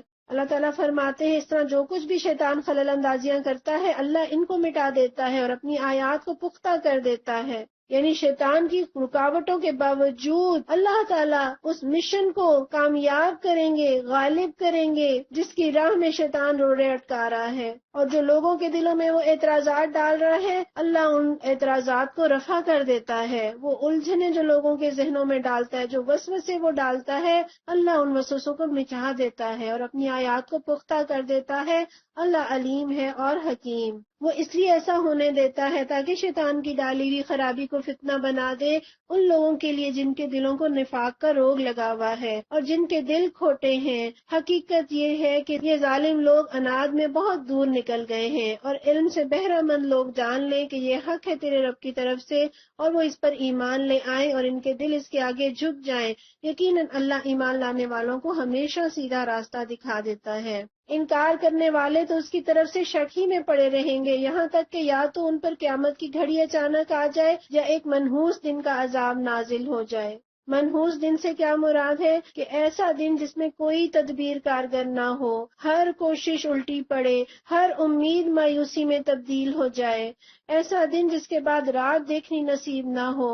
اس روز بادشاہی اللہ کی ہوگی، وہ ان کے درمیان فیصلہ کر دے گا۔ جو ایمان رکھنے والے اور عمل صالح کرنے والے ہوں گے وہ نعمت بھری جنتوں میں جائیں گے، اور جنہوں نے کفر کیا ہوگا اور ہماری آیات کو جھٹلایا ہوگا ان کے لیے رسوا کن عذاب ہوگا۔ اور جن لوگوں نے اللہ کی راہ میں ہجرت کی، دعا کریں اللہ ہمیں بھی ہر اس چیز سے، ہر اس طریقے سے، ہر اس عادت اور برائی سے ہجرت کرنے والا بنا دے جو رب کو ناپسند ہے۔ پھر قتل کر دیے گئے یا مر گئے، اللہ ان کو اچھا رزق دے گا، اور یقیناً اللہ ہی بہترین رازق ہے۔ وہ انہیں ایسی جگہ پہنچائے گا جس سے وہ خوش ہو جائیں گے۔ دنیا میں اللہ کو راضی کرتے رہے، وہاں اللہ ان کو راضی کر دے گا۔ اللہ ہمیں ان لوگوں میں شامل کر دے۔ بے شک اللہ علیم اور حلیم ہے۔ یہ تو ہے ان کا حال، اور جو کوئی بدلہ لے ویسا ہی جیسا اس کے ساتھ کیا گیا اور پھر اس پر زیادتی بھی کی گئی ہو تو اللہ اس کی مدد ضرور کرے گا۔ اللہ معاف کرنے والا اور درگزر کرنے والا ہے۔ اس سے کیا پتہ چلتا ہے کہ ظلم کا بدلہ لیا جا سکتا ہے، زیادتی کا بدلہ لیا جا سکتا ہے، اور ظلم نہ کریں کسی کے اوپر۔ پیارے نبی فرماتے ہیں مظلوم کی بد دعا سے بچے رہنا، کیونکہ مظلوم کی پکار اور اللہ کے درمیان کوئی پردہ حائل نہیں ہوتا۔ اور شیخ سعدی رحمت اللہ علیہ ایک فارسی کے شعر میں کہتے ہیں جس کا ترجمہ ہے کہ مظلوموں کی آہ سے ڈرتے رہنا، کیونکہ اللہ کی بارگاہ میں اس آہ کی قبولیت خود اسے لینے کو آگے آتی ہے۔ نہ کسی کے ساتھ زیادتی کریں، اور کوئی زیادتی کرے تو معاف کر دینا زیادہ بہتر ہے۔ ہاں، زیادتی کا بدلہ اتنی ہی زیادتی جتنی کہ کی گئی ہو لینے کی اجازت ضرور ہے۔ اللہ معاف کرنے والا اور درگزر کرنے والا ہے۔ یہ اس لیے کہ رات سے دن اور دن سے رات کو نکالنے والا اللہ ہی ہے، اور وہ سمیع و بصیر ہے۔ یہ اس لیے کہ اللہ ہی حق ہے، اور وہ سب باطل ہیں جنہیں اللہ کو چھوڑ کر یہ لوگ پکارتے ہیں، اور اللہ ہی بالادست اور بزرگ ہے۔ کیا تم دیکھتے نہیں ہو کہ اللہ آسمان سے پانی برساتا ہے اور اس کی بدولت زمین سرسبز ہو جاتی ہے؟ حقیقت یہ ہے کہ وہ لطیف و خبیر ہے۔ وہ غیر محسوس انداز سے ضرورتوں کو پورا کرتا ہے، وہ چھوٹی سے چھوٹی ضرورت کو بھی پوری کرتا ہے۔ وہ ہمارے جذبات اور احساسات سے بھی واقف ہے۔ وہ لطیف ہے، وہ خبیر ہے۔ اسی کا ہے جو کچھ آسمانوں میں ہے اور جو کچھ زمین میں ہے، بے شک وہی غنی و حمید ہے۔ کیا تم دیکھتے نہیں ہو کہ اس نے وہ سب کچھ تمہارے لیے مسخر کر رکھا ہے جو زمین میں ہے، اور اسی نے کشتی کو قاعدے کا پابند بنایا ہے کہ وہ اس کے حکم سے سمندر میں چلتی ہے، اور وہی آسمان کو اس طرح تھامے ہوئے ہے کہ اس کے اذن کے بغیر وہ زمین پر نہیں گر سکتا۔ سوچیں ہمارا رب کتنا امیر ہے، کتنی بڑی کائنات ہے اس کی، کیسے اس کا حکم چلتا ہے۔ اگر ہمارا اس سے رشتہ جڑ جائے، تعلق جڑ جائے تو کیا شان ہو ہماری۔ واقعہ یہ ہے کہ اللہ لوگوں کے حق میں بڑا شفیق و رحیم ہے۔ وہی ہے جس نے تمہیں زندگی بخشی، وہی تم کو موت دیتا ہے، وہی پھر تم کو زندہ کرے گا۔ سچ یہ ہے کہ انسان بڑا ہی منکر حق ہے۔ ہر امت کے لیے ہم نے ایک طریقے عبادت مقرر کیا ہے جس کی وہ پیروی کرتی ہے۔ بس اے محمد صلی اللہ علیہ وسلم، وہ اس معاملے میں تم سے جھگڑا نہ کریں، تم اپنے رب کی طرف دعوت دو، یقیناً تم سیدھے راستے پر ہو، اور اگر وہ تم سے جھگڑیں تو کہہ دو کہ جو کچھ تم کر رہے ہو اللہ کو خوب معلوم ہے۔ اللہ قیامت کے روز تمہارے درمیان ان سب باتوں کا فیصلہ کر دے گا جن میں تم اختلاف کرتے رہے ہو۔ کیا تم نہیں جانتے کہ آسمان و زمین کی ہر چیز اللہ کے علم میں ہے؟ سب کچھ ایک کتاب میں درج ہے اور اللہ کے لیے یہ کچھ بھی مشکل نہیں ہے۔ اللہ نے قیامت تک جو کچھ ہونا تھا سب کچھ لکھ رکھا ہے۔ پیارے نبی فرماتے ہیں سب سے پہلے اللہ نے قلم کو پیدا کیا اور اس سے فرمایا لکھ۔ اس نے دریافت کیا کہ کیا لکھوں؟ فرمایا جو کچھ ہونے والا ہے۔ پس قیامت تک جو کچھ ہونے والا تھا قلم نے اسے قلم بند کر دیا۔ یہ ترمذی کی 2154 نمبر کی حدیث ہے۔ یہ لوگ اللہ کو چھوڑ کر ان کی عبادت کر رہے ہیں جن کے لیے نہ تو اس نے کوئی سند نازل کی ہے اور نہ یہ خود ان کے بارے میں کوئی علم رکھتے ہیں۔ ان ظالموں کے لیے کوئی مددگار نہیں، اور جب ان کو ہماری صاف صاف آیات سنائی جاتی ہیں تو تم دیکھتے ہو کہ منکرین حق کے چہرے بگڑنے لگتے ہیں، اور ایسا محسوس ہوتا ہے کہ ابھی وہ ان لوگوں پر ٹوٹ پڑیں گے جو انہیں ہماری آیات سناتے ہیں۔ ان سے کہو میں بتاؤں تمہیں کہ اس سے بدتر کیا چیز ہے؟ آگ۔ اللہ نے اسی کا وعدہ ان لوگوں کے حق میں کر رکھا ہے جو قبول حق سے انکار کریں، اور وہ بہت ہی برا ٹھکانہ ہے۔ لوگوں ایک مثال دی جاتی ہے، غور سے سنو۔ یہ کون کہہ رہا ہے؟ میں نہیں کہہ رہی، اللہ کہہ رہا ہے کہ غور سے سنو۔ جن معبودوں کو تم خدا کو چھوڑ کر پکارتے ہو وہ سب مل کر ایک مکھی بھی پیدا کرنا چاہیں تو نہیں کر سکتے، بلکہ اگر مکھی ان سے کوئی چیز چھین لے جائے تو وہ اسے چھڑا بھی نہیں سکتے۔ مدد چاہنے والے بھی کمزور اور جن سے مدد چاہی جاتی ہے وہ بھی کمزور۔ اللہ تعالیٰ چیلنج کر رہے ہیں کہ بنا لاؤ ایک مکھی، اگر کوئی زور ہے، اگر کوئی طاقت ہے۔ لوگوں نے کہا کہ اللہ تعالیٰ مکھی اور مچھر کی مثالیں دیتے ہیں۔ اللہ تعالیٰ فرماتے ہیں ان اللہ لا یستحیی ان یضرب مثلا ما بعوضہ۔ اللہ اس بات سے ہرگز نہیں شرماتا کہ وہ مچھر یا اس سے بھی کسی حقیر تر چیز کی مثال دے۔ یہ اللہ کی مخلوق ہے، اور ہم مکھی کو دیکھتے ہیں کہ 500 آنکھیں ہیں اس کے سر میں، اتنا ڈیلیکیٹ اس کا نظام ہے، گو اس کے باوجود پھر بھی وہ گندگی ہی پر ہی بیٹھتی ہے۔ اتنی آنکھیں ہونے کے باوجود اللہ تعالیٰ کہہ رہے ہیں کہ جن سے مدد مانگی جا رہی ہے وہ بھی کمزور ہیں، وہ کچھ نہیں کر سکتے۔ جب ایک مکھی ان کے کھانے سے کوئی چیز لے جائے اسے نہیں چھڑا سکتے تو وہ تمہاری کیا مدد کریں گے؟ وہ تمہاری مشکلات کیسے دور کریں گے؟ وہ تمہاری دعائیں کیسے پوری کر سکتے ہیں؟ کسی کے ہاتھ میں کچھ نہیں ہے۔ اللہ تعالیٰ فرماتے ہیں ما قدر اللہ حق قدرہ۔ ان لوگوں نے اللہ کی قدر ہی نہ پہچانی جیسا کہ اس کے پہچاننے کا حق ہے۔ کیسے لگ رہا ہے جیسے اللہ تعالیٰ شکوہ کر رہے ہیں، شکایت کر رہے ہیں۔ اور کیا قدر ہے اللہ کی؟ ان اللہ لقوی عزیز، اللہ قوت والا، طاقت والا، غلبے والا، عزت والا، وہ رب جو اتنی بڑی کائنات کا خالق ہے، جو کروڑوں کھربوں سالوں سے کھلا رہا ہے، پلا رہا ہے، اور اپنی اربوں مخلوقات کو وہ پال رہا ہے، ان کی ضروریات کو پورا کر رہا ہے، جس نے اتنی بڑی کائنات بنائی، اس طاقت والے رب سے نہیں مانگتے، ان کمزوروں سے مانگتے ہیں۔ دینے والا وہ، عطا کرنے والا وہ، نقصان سے بچانے والا وہ، پیدا کرنے والا وہ، روزی دینے والا وہ، اور سر کسی اور کے آگے جھکے، رزق کسی اور سے مانگے، اولاد کسی اور سے مانگے، بات کسی اور کی مانے۔ اللہ تعالیٰ گلا کرتے ہیں ما قدر اللہ حق قدرہ۔ اور ایک مثال سے سمجھے، اگر بیوی شوہر کو چھوڑ کر اس کے کسی دوست سے جا کر یا کسی اور سے مدد مانگے، کسی اور سے خرچہ مانگے تو شوہر کو کتنا برا لگے گا، جبکہ شوہر ضروریات کو پورا کرنے والا بھی ہو، خیال رکھنے والا بھی ہو، حفاظت کرنے والا بھی ہو۔ تو یہی گلہ اللہ ہم سے کر رہے ہیں، کیوں کسی اور کے پاس جاتے ہو، کیوں کسی اور سے مانگتے ہو، کیوں کسی اور کی مانگتے ہو، کیوں دنیا والوں سے توقع لگاتے ہو، اور جو حسین ترین کو دیکھ لے وہ کم حسین پر نظر ٹکا ہی نہیں سکتے، جو رب کو پالے، جو اللہ کے پیارے دین کو پالے، جو اللہ کی پیاری کتاب کا مزہ چکھ لے، وہ اس سے کمتر چیز پر کبھی راضی نہیں ہوتے۔ حقیقت یہ ہے کہ اللہ اپنے فرامین کی ترسیل کے لیے ملائکہ میں سے بھی پیغام رساں منتخب کرتا ہے، اور انسانوں میں سے بھی۔ اللہ نے ملائکہ میں سے کس کو منتخب کیا؟ فرشتوں میں سے کس کو منتخب کیا؟ حضرت جبرائیل کو۔ اور فرشتوں میں وہ فرشتے افضل ہیں جو پیغام لانے والے ہیں۔ اس طرح انسانوں میں اللہ تعالیٰ نے انبیاء کو چوز کیا۔ انبیاء انسانوں میں افضل ہیں کیونکہ وہ پیغام پہنچاتے ہیں رب کا بندوں تک۔ اور انبیاء کے بعد کون ہے جن کو پیغام رسانی کے لیے چنتا ہے؟ اپنا نام لکھے یہاں پر، اللہ نے امت محمدیہ کو چنا ہے، اللہ نے مجھے اور آپ کو چنا ہے، اور اللہ کے ہاں اس کی بڑی عزت ہے، بڑی قدر ہے جو اس کا پیغام بندوں کو پہنچاتے ہیں، جو کسی حوالے سے بھی اس کام میں جڑ جاتے ہیں، یہ اللہ کے خاص لوگ ہیں، اللہ ان سے محبت کرتا ہے۔ اللہ تعالیٰ فرماتے ہیں وہ سمیع اور بصیر ہے، جو کچھ اس کے سامنے ہے اسے بھی وہ جانتا ہے، اور جو کچھ ان سے اوجھل ہے اس سے بھی وہ واقف ہے، اور سارے معاملات اسی کی طرف رجوع کرتے ہیں۔ وہ دلوں کی پکار کو بھی سنتا ہے، وہ نیتوں کو بھی دیکھ لیتا ہے، وہ ایسا سمیع و بصیر ہے۔ یا ایھا الذین آمنو، اے لوگو جو ایمان لائے ہو، رکوع کرو، سجدہ کرو، اپنے رب کی بندگی کرو اور نیک کام کرو، شاید کہ تمہیں فلاح نصیب ہو۔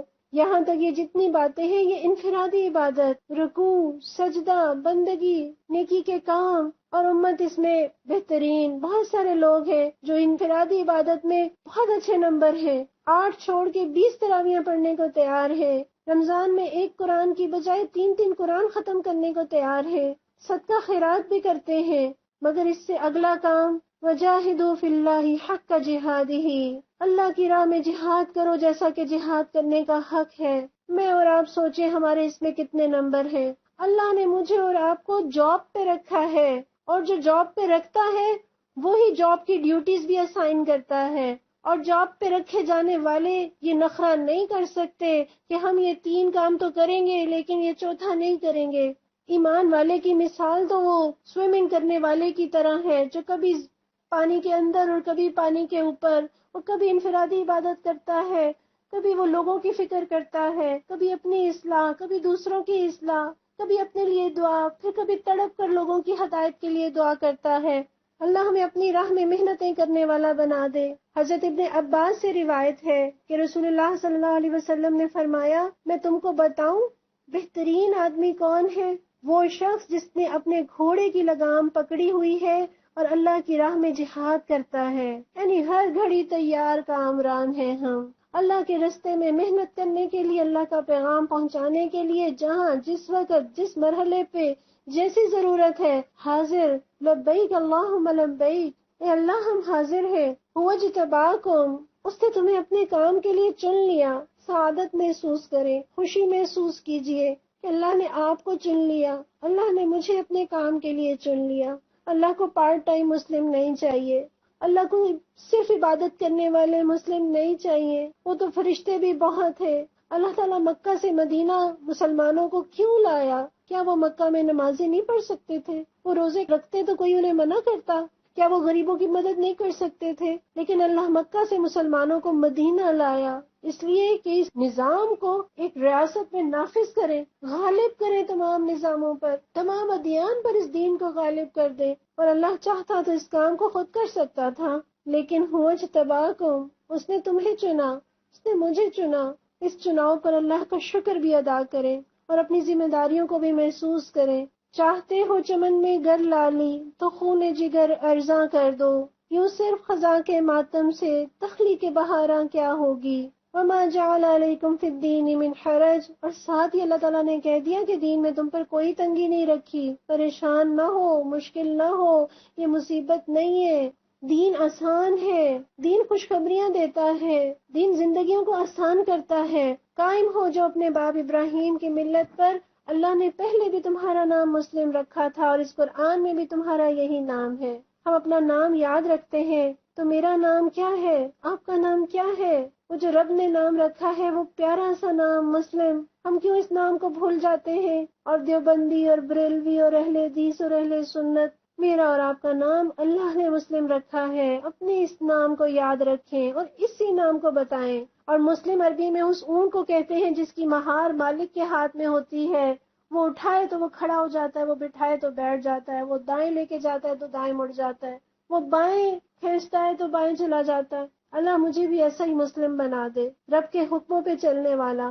حضرت فضالہ بن عبید بیان کرتے ہیں کہ اللہ کے رسول نے حجۃ الوداع میں فرمایا، کیا میں تمہیں مومن کے بارے میں بتاؤں؟ مومن وہ ہے جس سے لوگ اپنی جانوں اور مالوں کے بارے میں بے خوف ہوں، اور مسلم وہ ہے کہ لوگ اس کی زبان اور ہاتھ سے سلامت رہیں، اور مجاہد وہ ہے جو اللہ کی فرمان برداری میں اپنے نفس سے جہاد کرے، اور مہاجر وہ ہے جو خطائیں اور گناہ چھوڑ دے۔ اللہ ہمیں مومن، مسلم، مجاہد اور مہاجر بنا دے تاکہ رسول تم پر گواہ ہو اور تم لوگوں پر گواہ۔ محسوس کیجئے اس ذمہ داری کو۔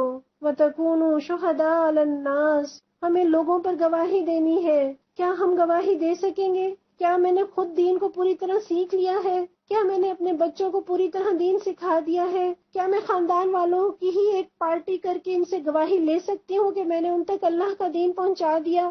مجھے اور آپ کو یہ کام کرنا ہے محبت کے ساتھ. پیارے نبی صلی اللہ علیہ وسلم حضرت معاذ بن جبل کا ہاتھ اپنے ہاتھ میں لے کر محبت کے ساتھ یہ دعا سکھائی. اللہم اعنی علی ذکرک و شکرک و حسن عبادتک. کہ اللہ مجھے بہترین ذکر کرنے والا اور شکر کرنے والا اور بہترین بندگی کرنے والا بنا دے کہ پوری زندگی عبادت بن جائے. اللہ تعالیٰ فرماتے ہیں فَأَقِیمُوا الصَّلَاةَ وَآتُوا الزَّکَاةَ. بس نماز قائم کرو، زکوٰۃ دو اور اللہ سے وابستہ ہو جاؤ. وَاعْتَصِمُوا بِاللَّهِ. اللہ سے جڑ جاؤ. بیل کتنی کمزور سی ہوتی ہے اور اگر اس کا سرا اوپر باندھ دے تو اوپر چڑھنے لگتی ہے. ہم بھی ایسے ہی کمزور ہیں. اللہ کی کتاب سے جڑ جائیں، اللہ اوپر اٹھائے گا. اللہ سے وابستہ ہو جائیں، اللہ سے جڑ جائیں، اللہ کے ہو جائیں، اللہ کے کام کے بن جائیں. هو مولاکم فنعم المولا ونعم النصیر. بہت ہی اچھا مولا ہے اور بڑا ہی اچھا مددگار ہے. اور ہم جو فطر میں پڑھتے ہیں انہ لا یذل من والیت، اور وہ ذلیل نہیں ہوتا جس کا وہ سرپرست ہو، جس کا وہ دوست ہو. ولا یعز من عادیت، اور وہ عزت نہیں پاتا جس کا وہ دشمن ہو. اللہ ہمیں اپنا دوست بنا لے، اللہ ہمیں تو اپنا مددگار بنا لے. ربنا تقبل منا انک انت السمیع العلیم وتب علینا انک انت التواب الرحیم. اللہ سے دعا کرتے ہیں پروردگار تو ہمیں آخرت کی تیاری کرنے والا بنا دے. یا اللہ اس قرآن کے ساتھ ہمارے سیکھنے کا تعلق صرف رمضان تک نہ رہے. پروردگار پوری زندگی اس قرآن کے ساتھ جوڑی رکھیو. لا الہ الا اللہ محمد رسول اللہ. پروردگار ہم گواہی دیتے ہیں کہ آپ کے سوا کوئی معبود نہیں اور محمد صلی اللہ علیہ وسلم آپ کے رسول ہیں. یا اللہ ہماری اس گواہی کو لکھ لے. یا اللہ موت آئے تو اس حال میں کہ ہم مسلم ہوں. پروردگار تو ہمیں حضرت ابراہیم کے طریقے پر چلنے والا بنا دے. یا اللہ تو حضرت داؤد علیہ السلام، حضرت سلیمان علیہ السلام جیسے بادشاہ عطا فرما. پروردگار ہم آپ سے دعا کرتے ہیں لا الہ الا انت سبحانک انی کنت من الظالمین. یا اللہ ہم نے گناہ کیے، یا اللہ ہم نے اپنی جانوں پہ زیادتیاں کی. پروردگار تو ہمیں معاف فرما دے. رب لا تذرنی فردا وانت خیر الوارثین. پروردگار تو ہمیں لاوارث نہ چھوڑ، ہمیں تنہا نہ چھوڑ. یا اللہ ہمارے سننے والوں میں، قرآن پڑھنے والوں میں پروردگار جتنے بے اولاد ہیں انہیں حضرت اسماعیل، حضرت اسحاق، حضرت یحییٰ جیسے فرزند عطا فرما.